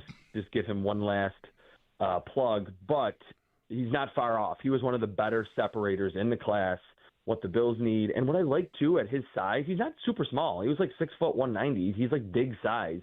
Great tracking the football down the field. So he's not just oh, man, if you crowd him or you get physical with him, he's not going to be able to be strong at the catch point. He absolutely has a well-rounded game. We saw last season at UConn, over 100 catches, tested extremely well. So, yeah, I think he will be part of the rotation.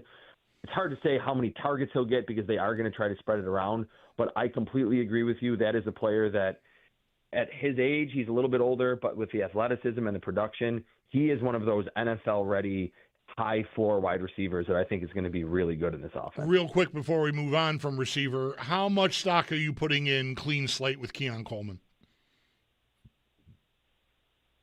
I mean, I'm not going to call them liars, and I think they want to give him a chance.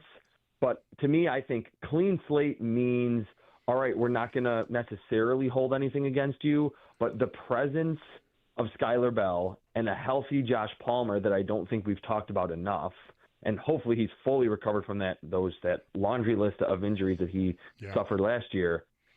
If we're by Halloween, if Keon Coleman is just not producing, but he's still showing up for meetings, I don't see how he can be on the field and be getting 6, 7, 8, 9 targets a game. So I think they're okay with keeping him as opposed to, hey, maybe he got some trade offers and they could have swapped him for a 6th or a 7th rounder. Maybe they weren't quite as ready to give up on him as I am and a lot of other people, but I don't think that they're going to try to force him the football like they, I think, kind of foolishly did for a long stretch early last season.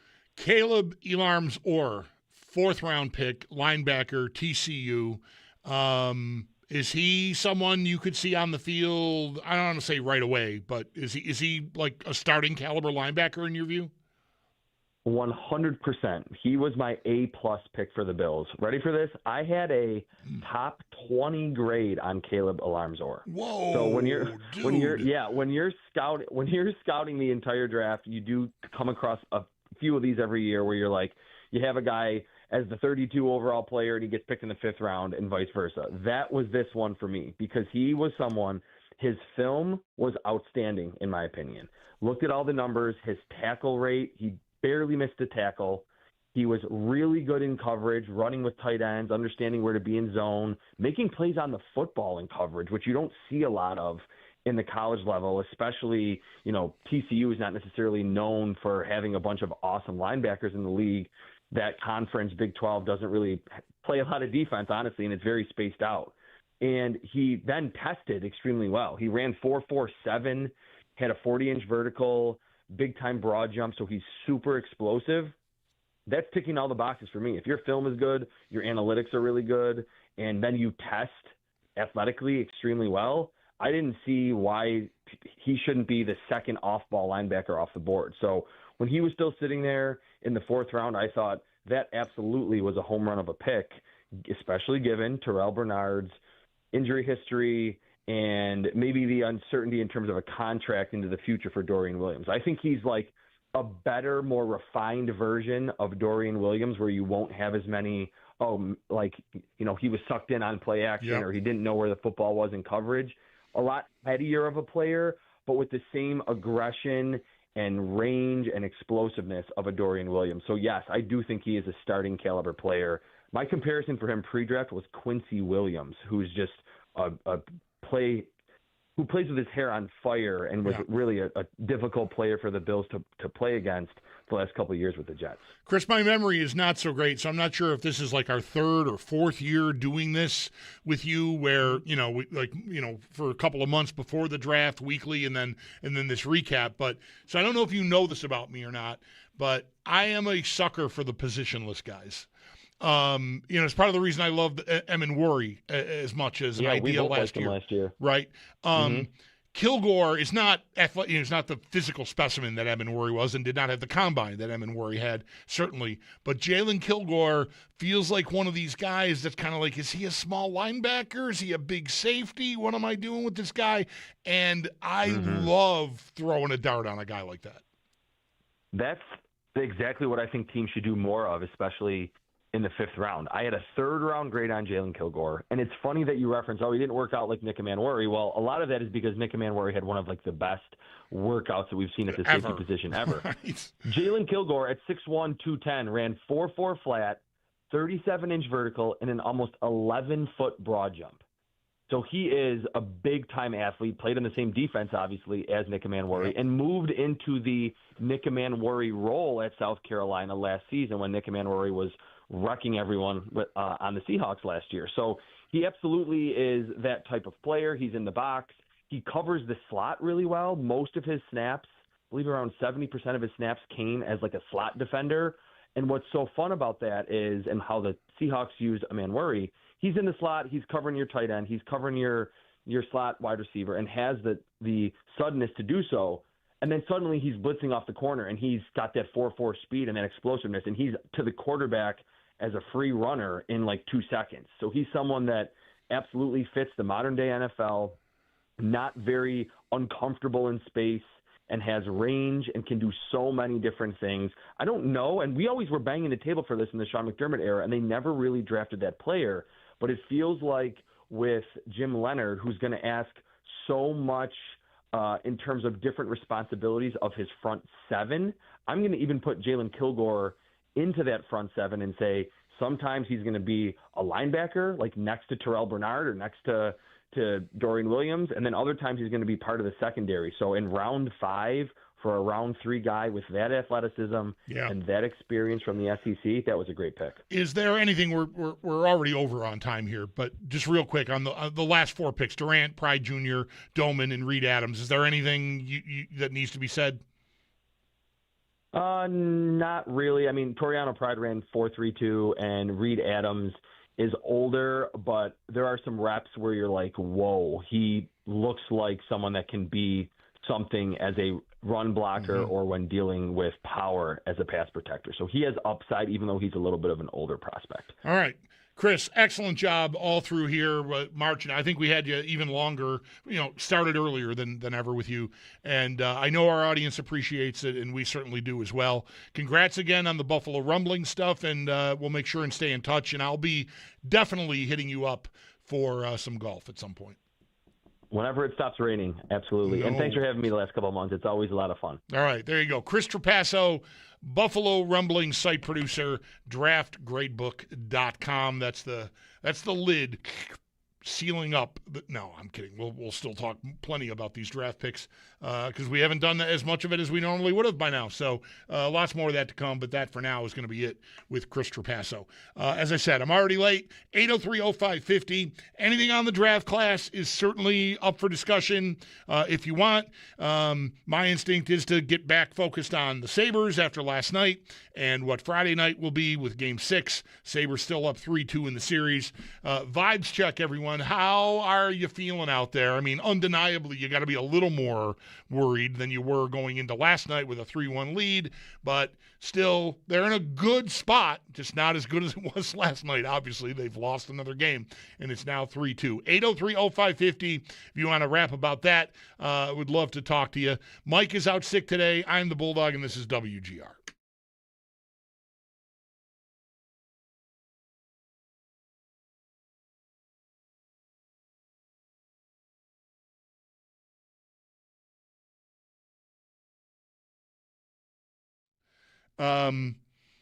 I don't know that I'm ready for Game 7 if it comes. So I really need them to go get this game on Friday night just to avoid that. I mean, I know high drama, it'd be awesome, and it's a home game, but wow. It's just, you don't have a lot of history that helps you if you're a Sabres fan and you're thinking, I kind of like their chances in Game 7 because they've won exactly one for the cameras, for the people watching on the Twitch. That's one, and I'm using the proper finger there, not the one that would be swearing. So that's tense. Whew. What else do you want to know? Last night was incredible for me personally, even though it ended the way it ended. I was in the building for Game 1 in 2007 against the Islanders. I forgot about that when we were talking about comparing notes. I mentioned how 20 years ago, life just did not allow me to stay for these games. I would do pregame or, the whole show and pregame with Mike in the arena. And then at like 6:45 or 7:15, depending on what time the puck drop was, I would walk out the doors as everyone's filing in and get in my truck and sort of slug my way out of the parking lot I was in. Again, being that person that's the wrong way person, because I had to get home. Because the kids were 4 and 2, and my wife was working overnights or in grad school, or I don't even know what, 20 years ago. But I just know I didn't stay for many games. But I was there for the Islanders game 1. And last night was just the most electric sports atmosphere I have ever been a part of. I don't even know. Maybe that game in 07 is close. But, think about it. In 07, I know how I felt going into game 1 against the Islanders. I was like, bring on the Ducks. I'm not ready to scream and yell and wave my rally towel because this is a formality. This is not that urgent. Now, after 15 years of waiting, and I know we've had a couple of games already, but here we are, third home game of this playoff run. It's not a run yet. It's still just one series. And that building before Faceoff was incredible. I've never experienced anything like it. And the anthem, thank you, by the way. Like my wife at one point, she was working last night overnight. I woke up to a text from her of a screenshot of Mike, and she's is that Mike? I'm like, hon, go to my Twitter feed. I mean, so many of you needed to make sure I knew, and thank you. I'm grateful. We were on camera on the broadcast during the anthem. The anthem was amazing. Here's the thing you don't know. At least I didn't know. Maybe I should have. But when Cammy Clooney's mic cut out, I didn't know there was a technical difficulty. I thought that she was giving the crowd the opportunity to do what they do. You know what they do in Edmonton? You've seen that, right? In hockey playoffs, or I don't know if they do it in the regular season. Edmonton, Vancouver, I know has done this, where definitely Vancouver, the guy in the tuxedo. They haven't been in the playoffs in a little while now, but we'll sing the opening stanza of O Canada and then just hold the microphone in the air and everybody sings it, right? And now Cammy Clooney did not hold the microphone in the air, and there's your first clue that maybe she wasn't asking for help, but clearly the crowd recognized. There's a good amount of people who sing the anthems anyways, but they just took over. And you're correct if you observed the video of myself and Mike. I did not sing. I don't want to speak 100% for Mike, but I'm pretty sure he didn't sing. I didn't know really what was happening. I knew it was the anthem and the crowd was singing, but I didn't know it was technical difficulties. And what I was thinking the whole time looking around was, when did this become a thing? How did I miss this? How did I not know that we had become a crowd that loudly sings the Canadian national anthem? I know, and I'm glad that they have always played it regardless of the opponent because of the proximity to the border and out of respect to so many of their ticket holders. I think that's awesome. I'm proud of that. And I'm proud of the way that crowd reacted, but I thought I missed a meeting. I'm on the radio, and I'm thinking, how did we not talk about the fact that we do this now? It turns out we don't. We just did. It's not a thing that we've.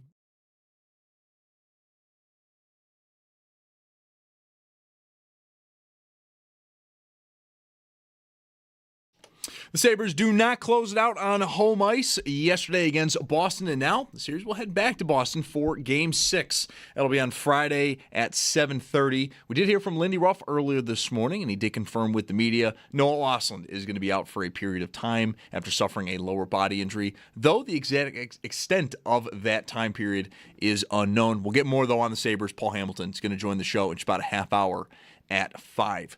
There are 3 other games tonight in the NHL.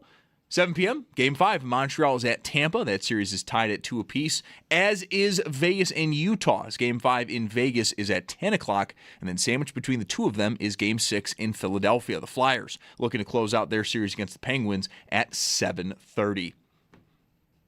While in baseball, Bisons, their game against Scranton, it was postponed today. It's going to be made up in a doubleheader on Friday, currently going on right now. We do have some early afternoon baseball. Blue Jays up on Boston 5-1 in the 5th. The Yankees trail the Rangers 2-0 in the 6th. And then coming up later tonight, the Mets, they host the Nationals just after 7:10. That's your Paddock Chevrolet Sports Headlines. Paddock Chevrolet with you for the extra mile since 1935. I'm Zach Jones for Western New York's Voice of the Fan, WGR.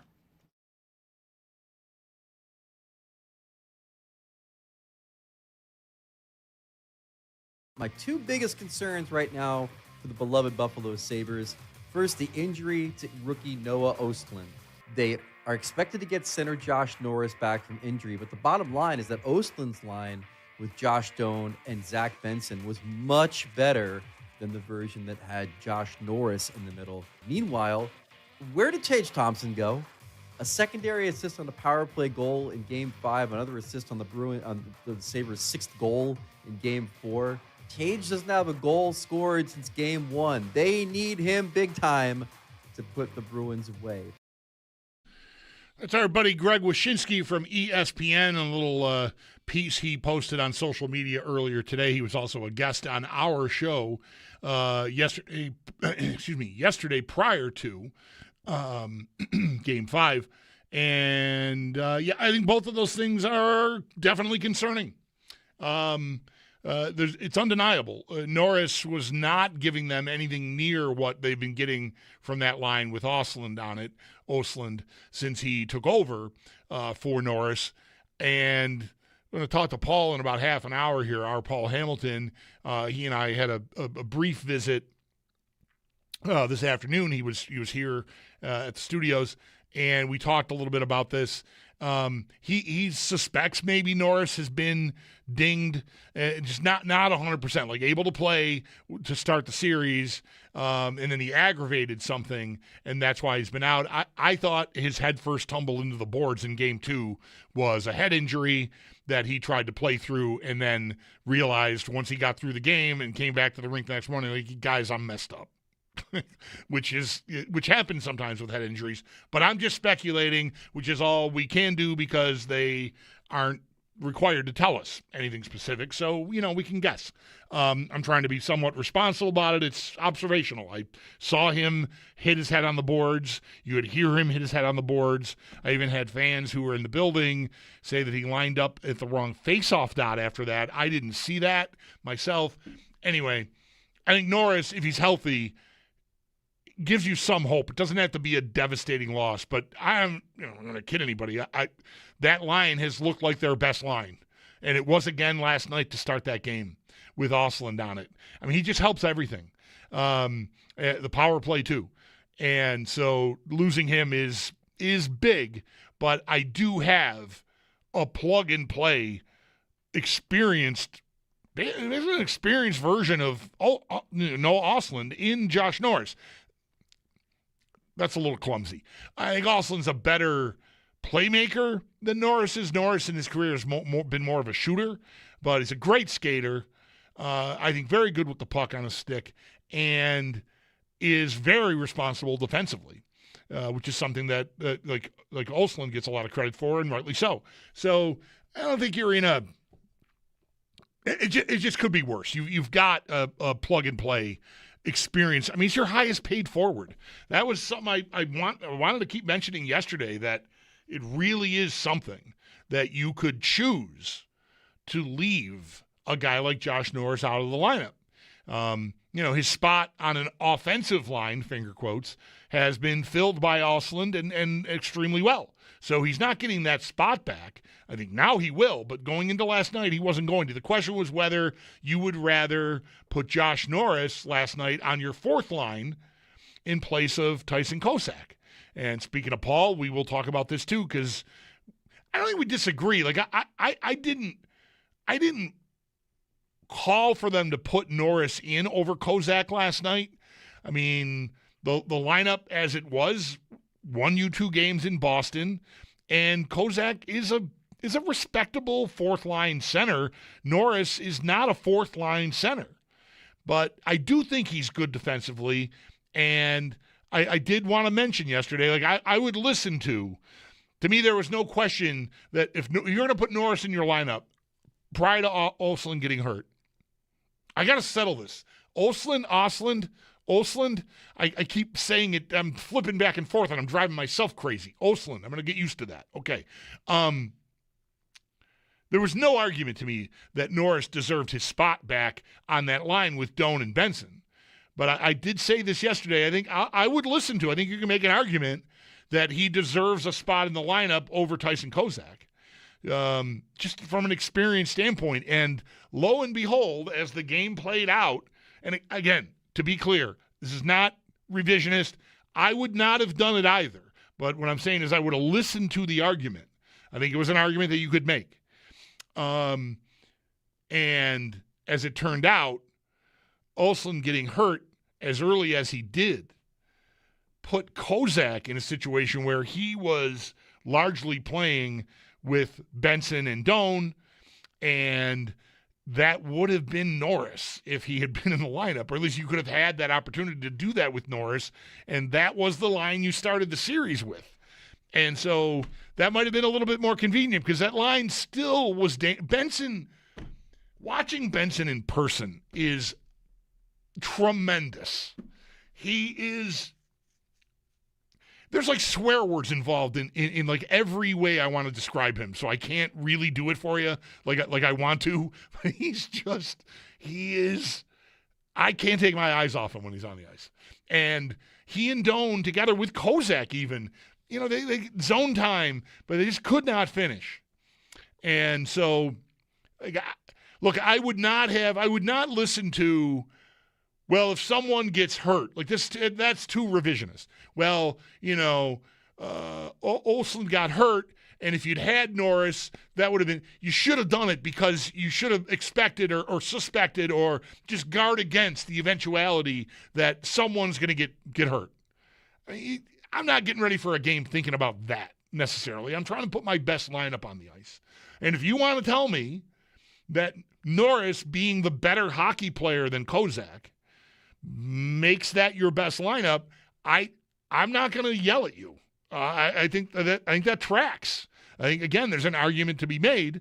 I would have left it the way it was and then would have had the regret, because it was hard not to have regret every time you saw Kozak out there thinking, man, that could be Norris. That could have. I mean, the margins are so slim. I mean, you don't know that everybody's going to be in the same place and everything's going to unfold the same way. But Norris is a much more experienced player. Maybe he finds a way to beat the goalie and the defenders on that play Kozak has near the end of regulation, where he's on the backhand and he's got Swayman down, and Swayman gets his leg on it, and then from like behind the goal line, he flips it. Swayman does the sort of the flip the leg up like a pinball lever. Didn't get it. I think what Kozak at that point was going for was trying to bank it in off of Lindholm, who was in the crease for Boston, and Lindholm just was able to play it away from danger, and that was the end of that. Maybe Norris, a more experienced, more handsy offensive player, if he's in that same spot, maybe that's a different play. Maybe he recognizes he's got time to step back out from behind the goal line and flip that puck into the net, because there really wasn't a defender about to clobber him. But Kozak just decided to just flip it to the crease and hope for a bounce, and didn't get it. So when you lose a game that's that tight, I really don't think it's unfair to look back and question the decision to leave Norris out. Again, I would not have done it, but I think it's at least got a leg, at least. Maybe not two, but it's at least got a leg to stand on. We'll get into this more with Paul in about 15, 20 minutes. As, again, we were talking about this earlier, and he suggested like a different idea for how to fill during the game. I mean, not because I made the point about Norris, and that would have been pretty convenient. And Paul told me like he had a different idea about how to plug the hole left by Ostlund leaving the game when he did, and would not have handled it with exclusively Kozak, which basically is what it was. So we'll get into that with Paul as well, again, at the top of the hour. 803-0550 is the number. Sabres lose in overtime to Boston last night. The series is now 3-2. Game 6 is not until Friday night in Boston. Mike is out sick today. I am the Bulldog, and you are listening to WGR.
If you thought Nikita Zadorov not getting a suspension and only getting a $5,000 fine for his hatchet job cross-check on the arm of Rasmus Dahlin at the end of Game 4, that was Game 4, yeah, on Sunday was tough to take. I mean, it's obviously you care way more about the Sabres and Rasmus Dahlin and what the Bruins are trying to do to them than you do what the Dallas Stars and Jamie Benn are trying to do to Ryan Hartman of the Minnesota Wild. Hartman's one of these guys that's kind of like a sneaky dirtbag kind of guy. Like, I understand why you'd want to spear him in the crotch if you were playing against him. But this, I'm like watching on a loop here, this sequence of Jamie Benn of Dallas cross-checking Hartman in the back of the head and neck area. And I mean, just gross. And he got, wait for it, the fine of $2,600, $26,0417, the maximum allowable under the CBA. I have a question. Yes, in the corner. Radio's the Bulldog. Yes, I was wondering, didn't we hear the same thing when Zadorov got fined $5,000, that was the maximum allowed under the CBA? Are these things different in the West? Is there a different economy out there that I don't know about? Probably is, but not as it pertains to the National Hockey League. I don't get it. I'm just reading from Frank Saravelli, said that fine amount, $2,600, is the maximum allowed under the CBA by NHL player safety. The maximum allowed for a cross-check to the head is less than it is for a cross-check to the bicep.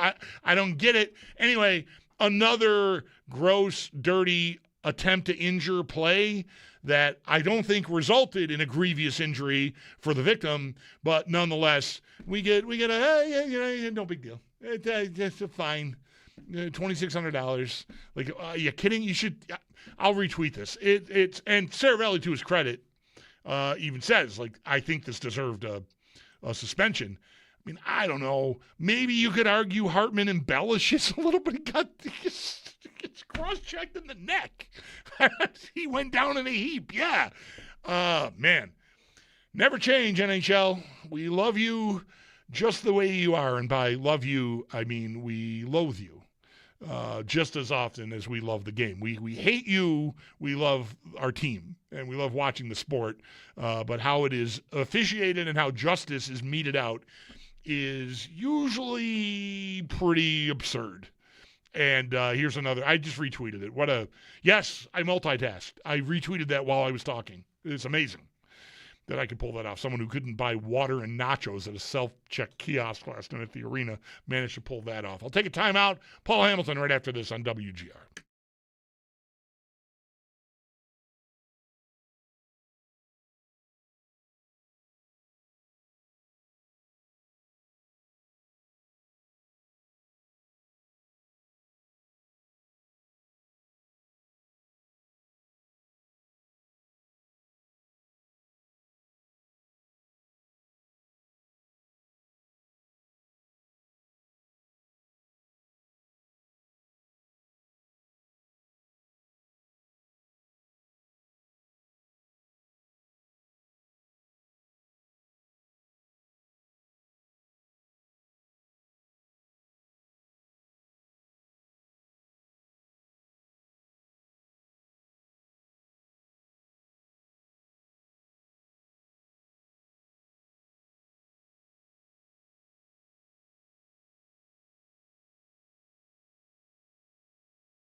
Will become one now, and that's awesome. But I was more than anything, I mean, it shouldn't have taken much for me to sing a couple of lines of O Canada. I mean, I know as many of the words as the average Buffalonian probably. But I was really just befuddled watching it all unfold. I'm looking around just going, I didn't know that this was something, I didn't know this was a thing. So that was awesome. And I love seeing so many Canadian listeners, and I even heard some people calling Brad and Tim in the show before this one, complimenting the fans. And it was a really cool moment to be a part of. And I said, I don't think I said this on the air yesterday, but we settled down into our seats, and I'm like, all right, now I'm relaxed. Like leading up to the game, I'm tense. We're working. I'm trying to do a good show, but I'm distracted, and my mind is racing, and my stomach's in knots.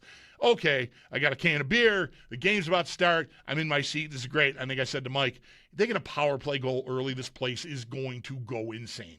And then they did. I'm like, okay, here we go. And to Boston's credit, man, they really buckled down. I thought this game was Buffalo's game to start, maybe for the first 10 minutes or so, and then Boston just slowly took it over for the next 30 minutes or so. I thought the second period ended, and I thought Buffalo was extremely fortunate to be tied 1-1.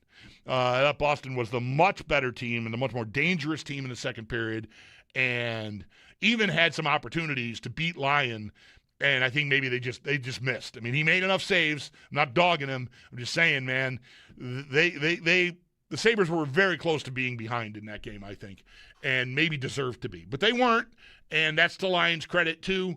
And so the third period starts, and I thought Buffalo sort of took over most of the third period and had plenty of good chances to finish it, and then, of course, overtime.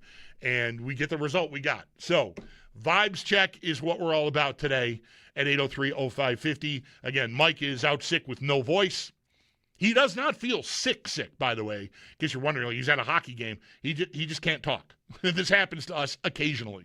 It's happened to me. It happened to me, I don't know, sometime after football ended, I think. Just woke up one day like, I can't talk anymore. I'm going to have to take today off because that's a job requirement. So anyway, where are we at? How you feeling? There's the lineup to talk about. Oslin's injury is big. I'm going to stop short of saying massive. I mean, undeniably, that line improved when he took over for Norris. But Norris, if healthy, is still an excellent hockey player. I know what the first two games looked like.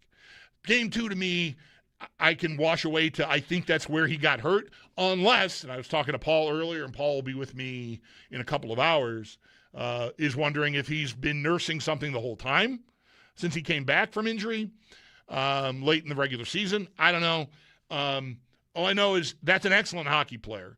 And yes, you're going to miss Oslin because of what you were getting from him that you weren't getting from Norris in the first two games. But I think if Norris is healthy, you can still get that line back because they really missed that last night. I mean, hat tip to Kozak for fitting in there, and he had a great chance in the third period pretty late, but couldn't get it done.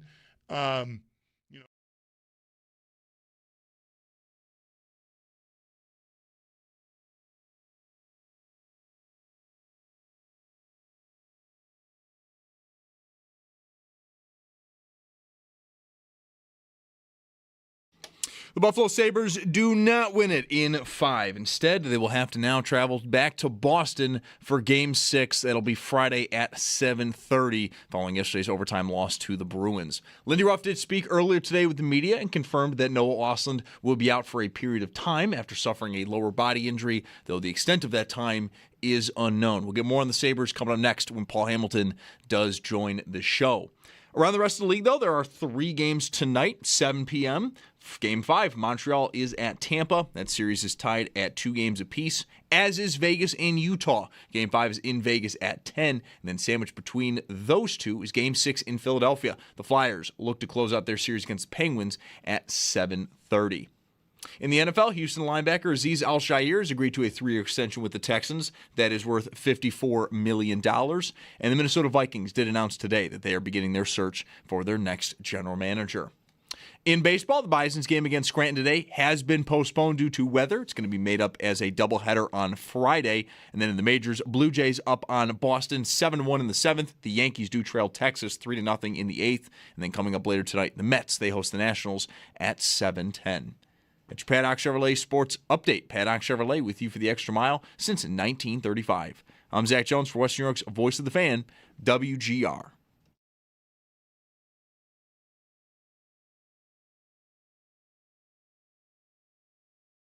It's Paul Hamilton. Oh, Ceronic and Hamilton go at each other and Sawinski. Fights into it. We have to fight. With Mike Schopp and the Bulldog.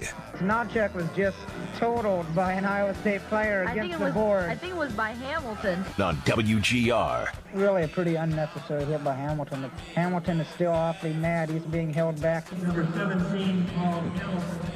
2 minutes for charging, 5 minutes for fighting, and a misconduct. Sports Radio 550. Run along here on a Wednesday. Licking our wounds. I don't know. Are we wounded?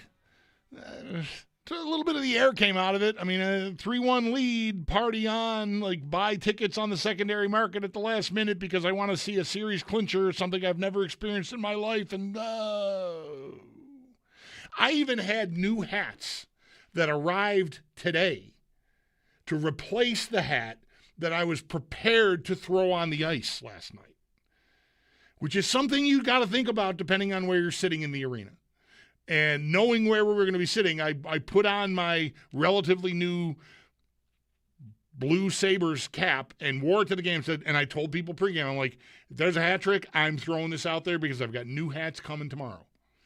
I was planning ahead. That might be the jinx right there. I was prepared. You were prepared. That may have been the jinx, though. Just get out of here with the jinx talk. I don't want to hear. I know I got some the pictures of Mike and of me and Mike at the during the anthem that have made the rounds. I'm getting some. You guys can't go anymore. Which is correct. Yes. Okay. But now the next round it starts all over again. This is what it's come to. I'm going to turn to the West Her hotline for some sanity from Paul Hamilton, which is unprecedented in this show's history, and I believe in Paul's radio career. Hi, Paul. How are you? How are you? Good. I've been banned, I guess, from going to any more games, which is fine. Well, how many times have you banned me from your show? So, never. I've broached the subject with management a couple times, but no, never an outright ban, Paul. I've been setting fire to your show for how many years? I've always been talked out of it, Paul. Is what's happened here. When you had that Sports Hall of Fame, you were taking people out, and I would make suggestions, and you wanted to, set me on fire. Yeah.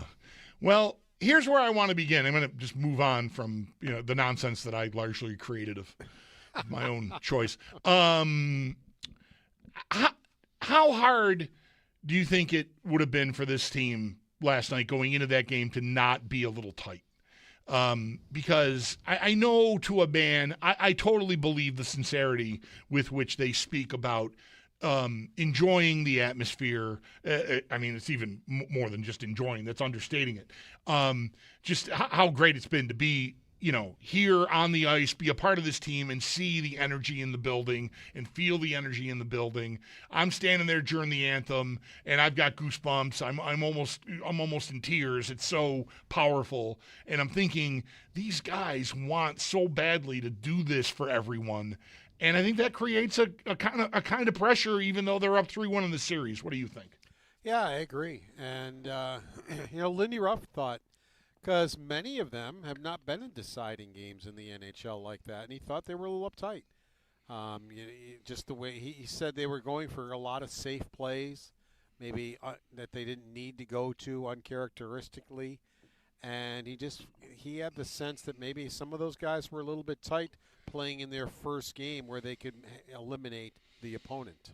So do they learn from one experience? And they certainly don't have to deal with the pressure if we agree that there is a pressure in performing at home in Game 6 because they're going to be on the road where they've already won twice, which, everything can tie you up into a pretzel at this time of the year, Paul. I woke up today thinking I'm going to win a third game in Boston in this series. Okay. I mean, they've looked good there. They played better there than here, but boy, that feels like a lot to ask to go win 3 games in their barn. Well, you were sitting with me for a little while today at the station, and I started figuring out road and home victories, and it's really kind of out of whack. I mean, each conference has played 18 games, so that's 36 playoff games in the NHL. In 21 of them, the road team has won. 21 out of the 36. I was saying 500, when we started, and I was way off. I mean, so the road teams have been doing very well, including in this series. What's the only home victory in this series? The Buffalo Sabres, when 8 minutes left in the game, they're down 2-0. And then they go nuts and score 4 goals. Yeah.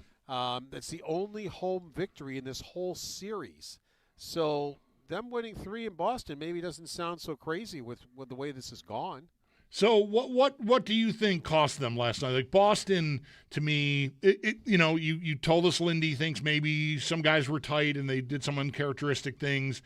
Got to give Boston some credit. Paul, I've been really hard on their decor. I think rightly so, but I've been saying like McAvoy's the only guy there that can really move the puck and hurt you.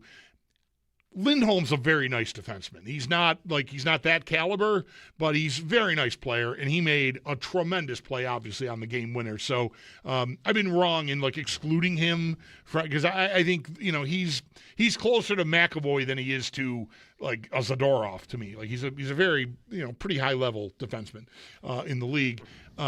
Great play there to win the game. I mean, should they have seen Pasternak coming? I mean, it just seemed like a very tough situation with him coming off the bench and the timing of that turnover. It's coming off the bench. It wasn't like the breakaways we saw earlier in the series. And Lindholm was within inches of giving up a breakaway that could have lost him the game. McLeod was gone, and the pass didn't quite get to him. And McLeod, I've seen him score some goals on some breakaways, so it could have happened. Swayman, of course, was right on top of his game, but you never know. And so here comes Pasternak off the bench. It wasn't your typical, well, you guys got to watch him. How's he getting behind you type of a thing. They've really controlled him with the offside defenseman, kind of paying attention to make sure he doesn't take off on them. So he's basically been quiet until that overtime goal. I mean, quite honestly, I was telling you earlier, if I was picking the 3 stars, I wouldn't even have looked at Pasternak if you're talking about the 3 best players in the game, because I didn't even notice he was on the ice until he scored the overtime goal. The 2 goaltenders, to me, were the best 2 in the game. And not only did he get the breakaway coming off the bench, he stayed on side. Yeah. And that was the amazing part, too. I'm not sure too many players would have been able to stay on side on that play, and he did that. Put a beautiful move on Lyon. Don't forget, they stopped him on breakaways earlier in the in this series. Luukkonen stopped him twice on breakaways. I think Lyon may have too. And, he got him on that one, but got him with a beautiful move. Quite honestly, what goalie does he not score on with that kind of a move? And you have to remember, too, that, this is in the last 4 years, this is the NHL's top goal scorer. Yeah, certainly. I don't think there's any shame in that goal. I mean, it's an elite move. You can see the snow flying up as he digs on that inside edge to get back outside to Lyon's left there, and there's just enough room there. I don't know, maybe someone taller, but you don't know. I was talking about this with our boss earlier. Like Luukkonen is, Luukkonen's 3-4 inches bigger than Lyon is, but you don't know that he's going to play the attempt the same way, so I don't blame Lyon. It's an elite move, and nor do I really fault Lyon on the first Boston goal, Paul. Those scramble plays right in front of the goalie like that, man, those are the worst. Because I often refer to the goalie as it's a supercomputer. They're processing danger all the time. It's like the Terminator little screen you used to get, but it's like rapid fire, and you're watching the puck carrier. You're looking who's the trailer. You're processing stick angles and where the guy's hands are and where's the puck going next. And you got to be on top of that all the time. When the puck is bouncing around in front of the crease in the slot, it's like the computer has lost its Wi-Fi connection. You're just sort of, okay, I don't know what's going to happen next. Oh, crap, that guy's – it's in. That's how those goals are. They're very tough to defend. I think a goalie has a better time defending a 2-on-1, frankly, than a play like that. That's just sort of, where's it going? Oh, there it is. Oh, too late. So I wouldn't fault him on either goal. And to me, I don't know if Lindy said anything about it today, but I wouldn't think you're going back to Luukkonen off of that game, right? I wouldn't even ask the question, quite honestly.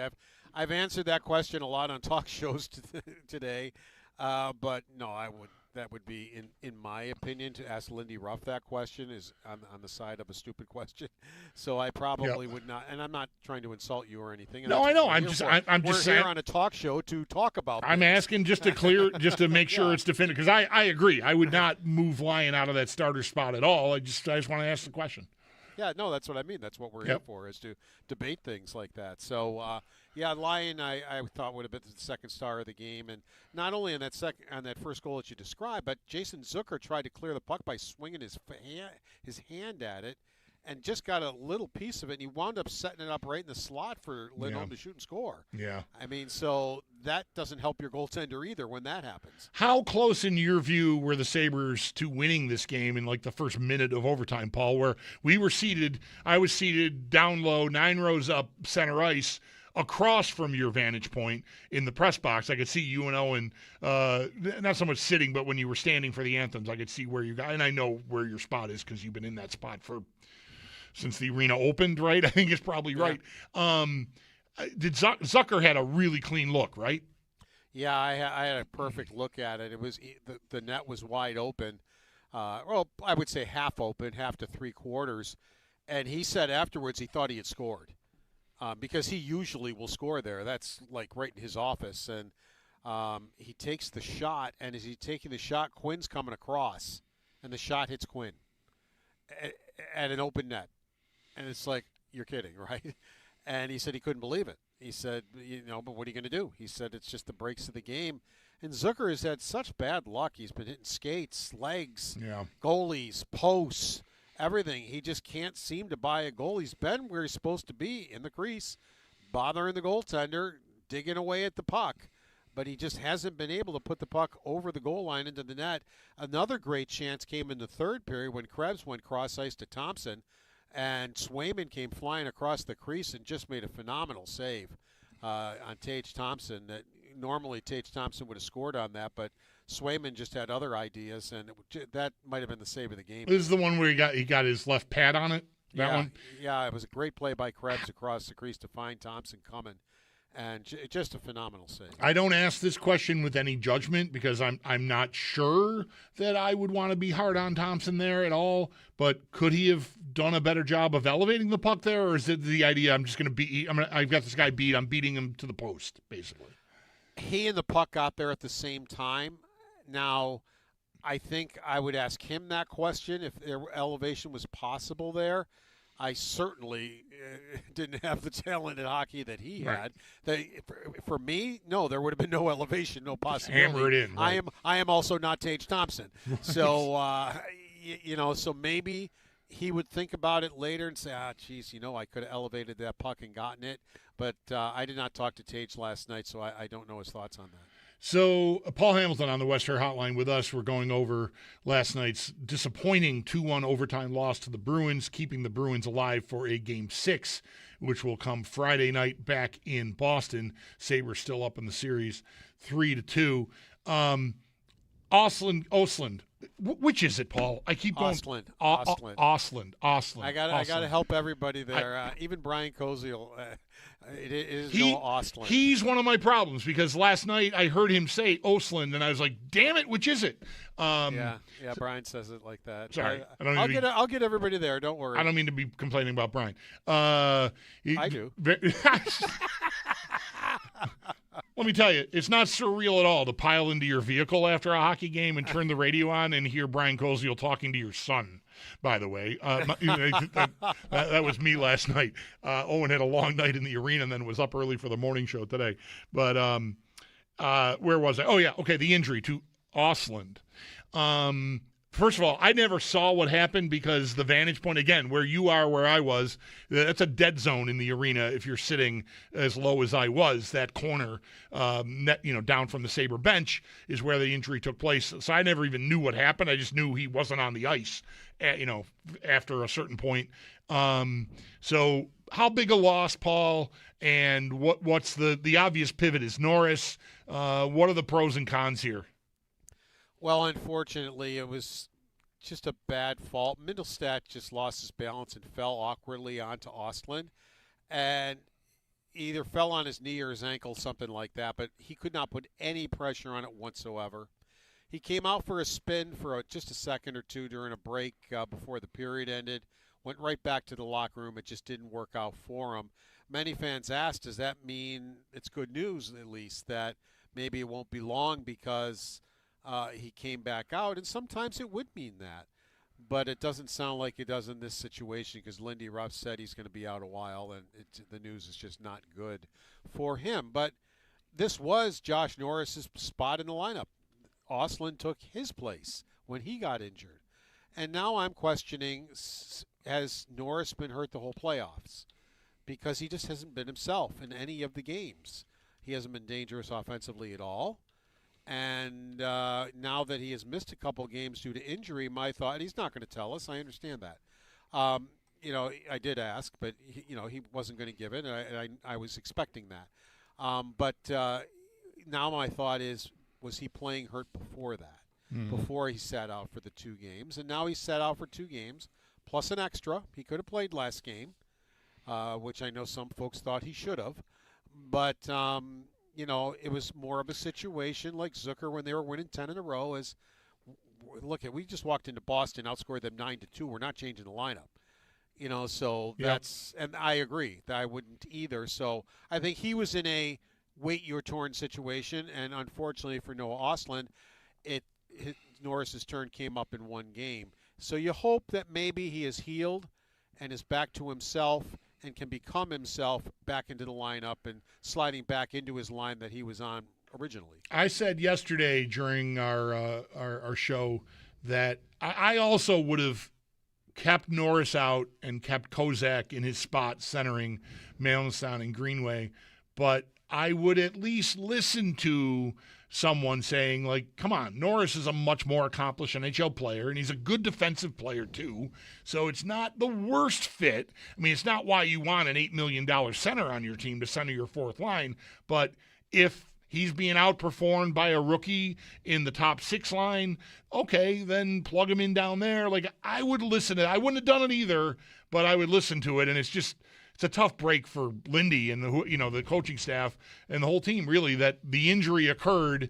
And if Norris had been in Kozak's spot, then you've got the line you started the playoffs with instead of using Kozak, which is, with Doan and Benson, that's just a tougher fit, I think. So circumstantial, I know, but I before the game, I thought I would listen to someone argue that Norris should be in. It certainly is a credible conversation. I wouldn't do it because I don't believe in just playing defensively like that. And I think if you're dressing somebody with the thought, well, I want to dress him just in case somebody gets hurt. Right. I don't want to do that. What I would want to do is differently from what Lindy Ruff did.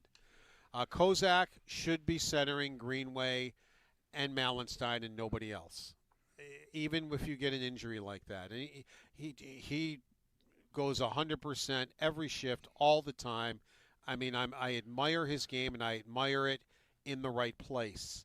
But he was out of place there, and what I would have done is left him on his line, and I would have alternated into Ostlund's spot.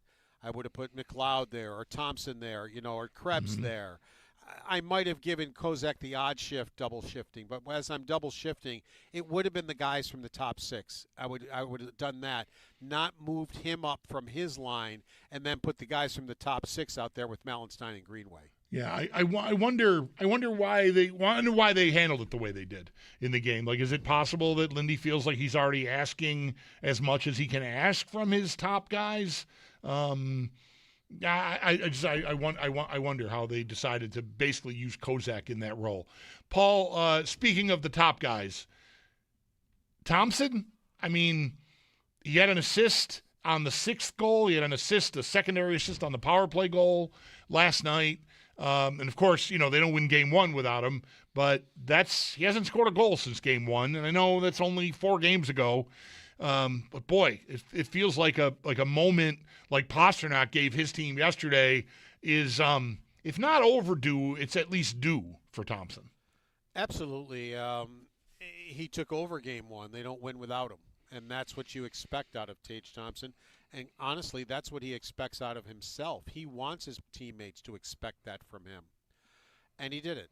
But he hasn't scored since. I don't think he's been awful, to be quite honest. But he hasn't been Tage Thompson. He hasn't converted his opportunities. Now, there's nothing he can do on the goal they scored 2 seconds after Arvidsson got on the ice. Right before that, before they changed units, he was in his office over there in the left circle by himself, and somebody threw it over there. It might have been Darlene, put it right in the breadbasket. He took a shot and he broke his stick in 2. Yeah. It's like, oh, jeez. I mean, so, and then they did wind up scoring 2 seconds after the power play ended. Doan scored. But, I think he knows. He says, he's said it live before that he is paid to score goals. I'm sure it upsets him that he hasn't. But the team has been winning until this last game. And that goal you said where maybe he could have elevated it or whatever, that opportunity, not goal, that he maybe could have elevated the puck, that could have been the game winner right there. So they need him. I mean, they don't deserve to win the series if they can't beat Boston in 1 of 3 games to close this thing out. And they have shown us every bit of during the season that they're quite capable of closing out this series and winning 1 out of 3 games. Oh, I know. So, sorry. So, yeah, but it would really help a lot if Tage Thompson became a part of it with some goal scoring. Yeah. Paul, I know we'll have an extra day here with the game not being tomorrow and instead being on Friday night to sort of pour over all of this. But what are the chances that with Norris going in, going back into the lineup anyway, because what I'm about to ask you is, do you think the lines have been pretty stable for quite some time now? Certainly Zucker, Quinn, and McLeod never get broken up. Krebs and Thompson and Tuck, likewise, those lines have been pretty entrenched. Is there any chance that they go blender at practice tomorrow? Yeah, Lindy Ruff opened that door, but I wouldn't, just because you were 1 game from where you scored 4 in the first period and 6 overall. And you were also on the road. And where are you going? You're on the road. Maybe if it got to a game 7, I might consider it, because at home these lines have not really generated what they need to generate for them.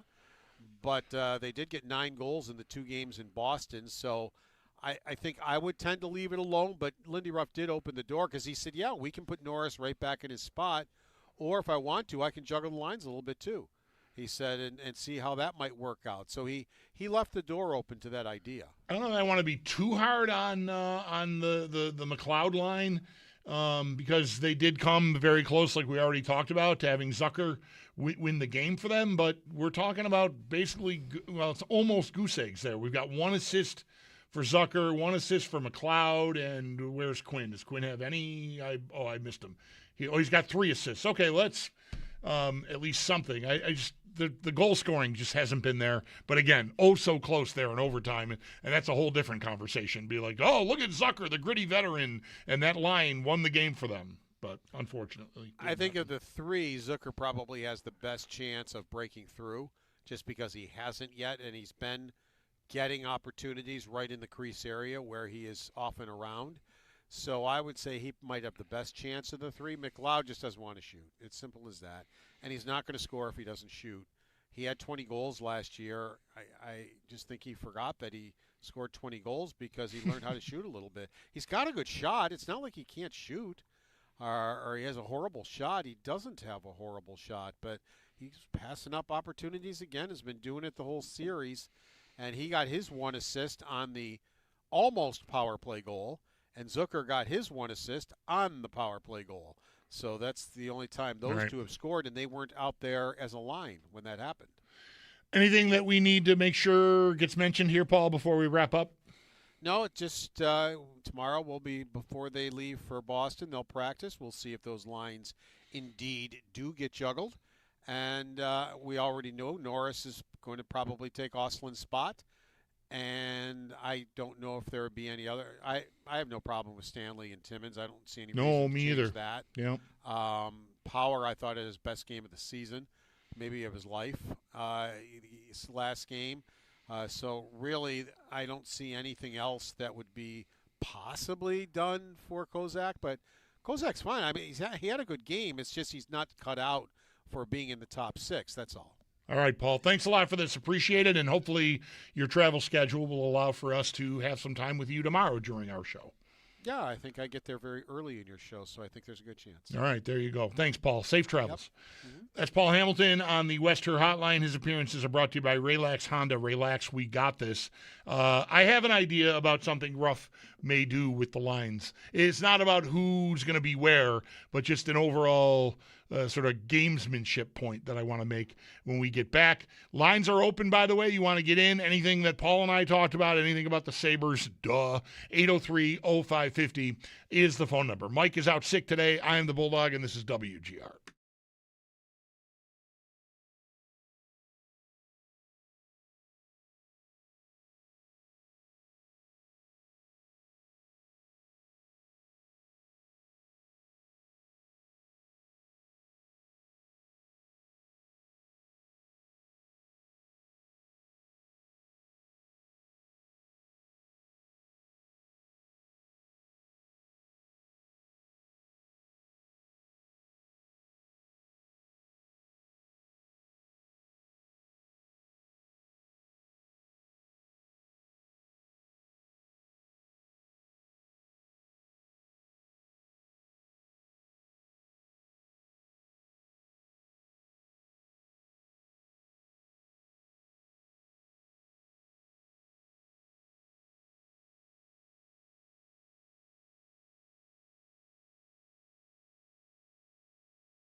The series heads back to Boston as the Sabres fail to close it out in Game 5. Game 6 is going to be on Friday at 7:30. Lindy Ruff did speak with the media earlier today, confirming Noah Ostlund will be out a period of time after suffering a lower body injury. The exact extent of that time, though, is unknown. For more, though, on yesterday's loss and what we heard from Ruff today, Paul Hamilton has a piece up at our website, WGR550.com. Around the rest of the league, there are 3 games tonight. 7 p.m., Game 5, Montreal at Tampa. That series is tied at 2 apiece, as is Vegas and Utah. Game 5 is in Vegas. It's at 10. And then sandwiched between those two is Game 6 in Philadelphia. The Flyers look to close out their series against the Penguins at 7:30. While in the NFL, Houston linebacker Azeez Al-Shaair has agreed to a 3-year extension with the Texans. That contract is worth $54 million. And the Minnesota Vikings announced today they have begun their search for their next general manager. While in baseball, Bison's game today against Scranton has been postponed. It'll be made up on Friday as a doubleheader. That's Paddock Chevrolet Sports Headlines. Paddock Chevrolet with you for the extra mile since 1935. I'm Zach Jones for Western New York's Voice of the Fan, WGR.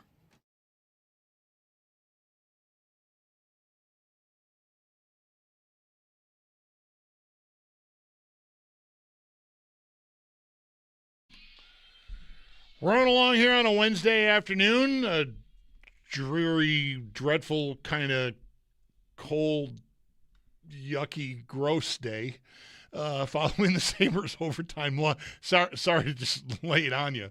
God. When are we going to be able to play golf? Lord, please. This is not a bit about the Sabres being one loss closer to God. It's not that. I just want like 59 and sunny.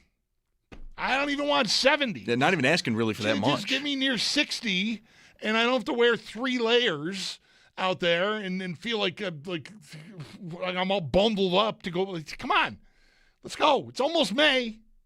It's not like it's March anymore. Come on, weather. Yeah, that's right. I'm giving weather what for. That's yeah. Mm-hmm.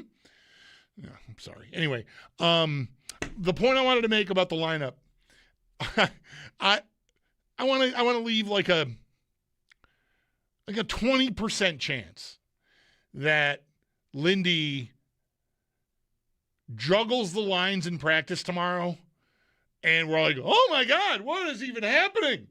Look at this, McLeod with Thompson and Malenstein. Like, what?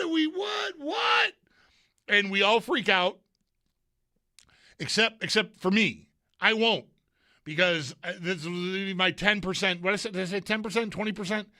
I want 20. I want a 20% chance that Lindy just puts the lines in a blender at practice tomorrow after having already told the team, we're just going to do this for appearances. And, game, here will be the real lines. And maybe they'll be exactly the same as they've been, except just with Norris in Ostlund's spot. But Ruff is enough. There's enough of a gamer in him that I could see him just wanting to, sell the idea that they went, pick the numbers out of a hat going into Game 6. I know that's it. I don't think they will actually do that, okay? But I think he will do it. There's a 20% chance in my mind that he does it just for practice, just so it gets all reported. And, yes, a lot of people will be skeptical about it because of what I'm saying, that he's just messing with the Bruins by doing it. But I could see him going that route. We'll see if he does. I think, again, unquestionably, Norris will be in I think, an offensive role here when they get to it. But I don't think a drastic overhaul is called for. Like Paul said, they did just have a very productive, they scored 3 in the one and 6 in the other, so 9-2 sounds like, but it's different. Anyway, they had 2 good games in Boston with the lines the way they were. Again, that was with Ostlund, but I think Norris, plug and play there. I'll bet that's what they do, but I wonder if they'll just try to mess it up a little bit just to get everybody talking. I could see something like that going down. If you weren't with us earlier, the experience of being in there for me. Like I did not know I was going to buy tickets on the secondary market like I did yesterday morning. But as the morning started unfolding and the coffee started kicking in, I just started thinking about, we're going to be at this game. We'd already found out earlier in the day that the Sabres would not have press box room to accommodate us, even though we were going to be there working before the game, which is fine. It's a tight squeeze. It's the playoffs. I get that.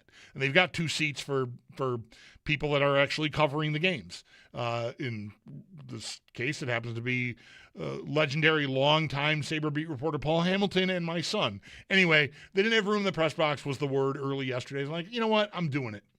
I'm just going to I'm going to see what the prices are, and if I can swallow it, I'm going to swallow it. And I did. And the motivation was obvious. It is a big game, a chance to eliminate the Bruins, a clinching scenario at home. Like, that's amazing. Many of you have probably seen games like that or Bills playoff wins in person. I have not. I've seen them win playoff games. I've not seen them clinch a series ever. Not that it happens all the time or anything, but they've had the odd win or two at home, and I've just never been in the building. And I felt like this is such a great opportunity. They're up 3-1. They just killed this team on Sunday. I want to be there. I want to see this happen and feel it happen. And, of course, you lay out the money to do that, knowing you're not guaranteed the result you want. And ultimately, we got a disappointing result. We got Pasternak scoring in overtime, and the series is now 3-2 going back to Boston. But I'm telling you, not that I will do this again. I mean, I just don't, I work in AM radio in Buffalo. I'm not capable of doing what I did yesterday again, at least not comfortably. I mean, everyone's got credit cards, but I'm not prepared to do that. So, but I was able to afford it and wanted to be there and feel it all. And I would do it all again. I'm not going to do it again in this playoff run, if you understand, but even though I didn't get the result, being in there, experiencing that building like it was, like I assume it was for games 1 and 2, and then the anthem thing on top of that was it was incredible to be in there for that, really. I mean, I don't know that I'll never forget it. Even though they lost the game, and I don't even think that what happens in the series matters, because the anthem thing was so powerful and just so well done by everyone that sang and participated. I'm sure the whole building wasn't singing. I didn't sing. I said earlier, I'm not one who belts out the anthems. I guess I'm self-conscious about my singing voice. I don't like singing Happy Birthday. I do it for my family, but I don't, it's not something I am comfortable doing. A friend of mine tweeted at me, you never sing, even in the car? Okay, I mean, occasionally I will sing in the car, but it's not something I do a lot.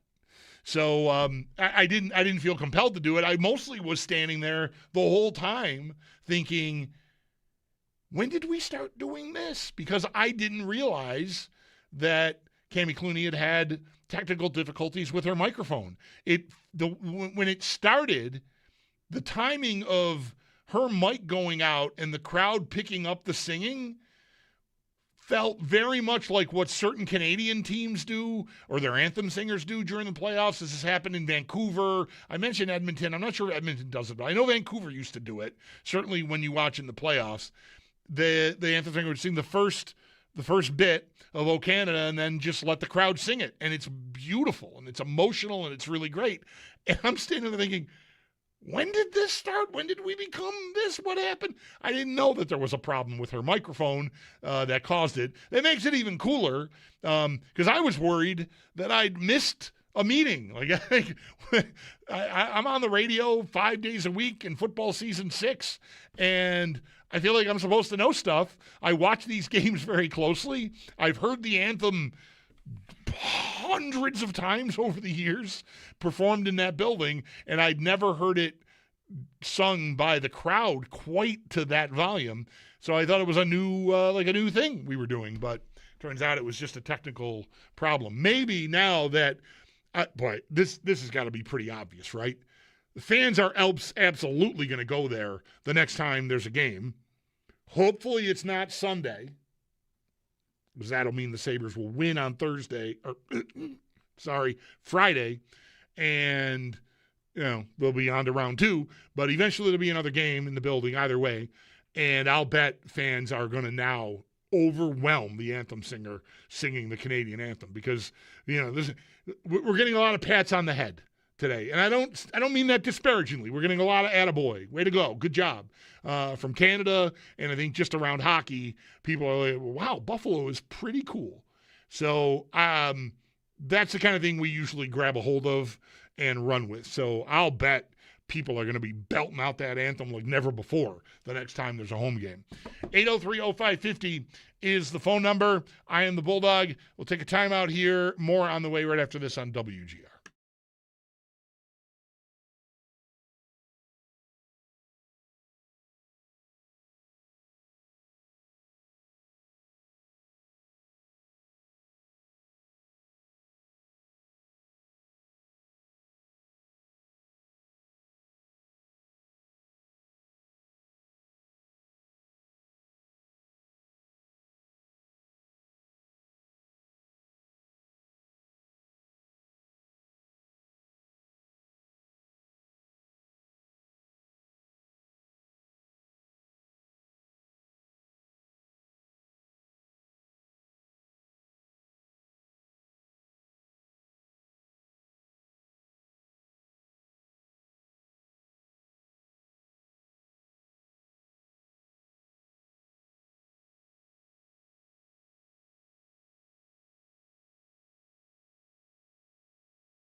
NHL schedule tonight. 3 games. Montreal and Tampa, Game 5 in Tampa, 7 o'clock. That's ESPN 2. If you want it, Tampa minus 170 on the money line. Tells me I should go bet Montreal. Pittsburgh at Philly is 7:30. That's on TNT. And, it sounded a little too much like how Ed Olczyk says TNT during the broadcast. Do you ever notice this? Like he'll be promoting the game, and for no reason whatsoever, when he gets to the end where he's got to say where the game is going to be on, he'll go right here on TNT. You have to say it like that, though. You have to. No, see, you don't. I think you do. Yeah. No. Now I want to fight you. No, you don't. He makes me crazy. I know. Different. Everybody's got their favorites, and I'm sure plenty of you. It's weird if you're listening and you hate me, because I would tell you, like, I can't stand listening to that Olczyk talk hockey. Like, I don't think I would listen. Maybe on a talk show it would be different, but on the games he makes me insane. And I'm sure there are, 50% of the people that are listening to me right now feel like he's their favorite guy. Because that's just how that's how it goes. Different tastes. Just not my dude. Anyway, Pittsburgh and Philly. That's where I was. 7:30 on TNT, and then did I do it again? Maybe it's a little bit. Maybe it's unavoidable. It's very natural. It's very natural. Yeah. I mean, he exaggerated, sure, but it's natural. All right, let's. I'm going to really try to concentrate. The last game, 10 o'clock, Utah at Vegas. That also is on TNT. There, how'd I do? Is that better? It's better. Better. Nobody could hear me. TNT. I don't know. Anyway, where are these games at? 3-2. Philadelphia leads that series. They won the first 3, and they've lost 2 in a row now. So they'll try to close it out at home tonight. And Vegas and Utah are tied at 2, just like Montreal and Tampa are tied at 2. So that's that. We talked a little about this yesterday. The Montreal-Tampa series, up 3-1. You're maybe inclined to look ahead. Oh, who do I want there? I think that series is a dead heat. And, I mean, obviously, it's 2-2. It's been everything's 1-goal game. First 3 games were overtime. 4th game, the winner came pretty late for Tampa. I can't pick out I can't really differentiate between who I'd rather play there. Should the Sabres end up closing Boston out and moving on to the second round, because it's just it's so close. And even the styles, as different as they may be, I sort of feel like Tampa's the team I would fear more. The goalie, maybe they get Hedman back. I don't know if he'll even help them if they do. And the experience. And, of course, the high-end talent, Kucherov and Gensel and Braden Point and all that. But I also kind of feel like they're a little older. Maybe they'll run out of gas. Whereas Montreal feels very much like Buffalo. Like, we're young, we're dumb, we're here, we're bulletproof. And the high-end talent on Montreal is every bit as scary as Tampa's, I think. I mean, they don't have a Kucherov at this point, but there's a lot there. Slafkovsky is awesome. Caulfield is great. Suzuki, Demidov. Hudson on the back end is a witch. I mean, he is going to be – get ready, man. You're 10 years at least of being annoyed by that guy in the division, because he is aces. One little bookkeeping thing. My friend Keith, who I ran into at the game last night, which was nice, one of many people that I had not seen in a long time that I saw walking the concourses before the game started, and he texted me during the show. I was talking about the $2,600 fine for Ben versus the $5,000 fine for Zadorov for those cross-checking penalties, and how both were described as the maximum fine under the CBA. And Keith looked it up and believes that the difference there, he didn't go read the CBA, but he said he looked at the box scores. The difference is the maximum fine is $5,000 on an infraction that draws a major penalty.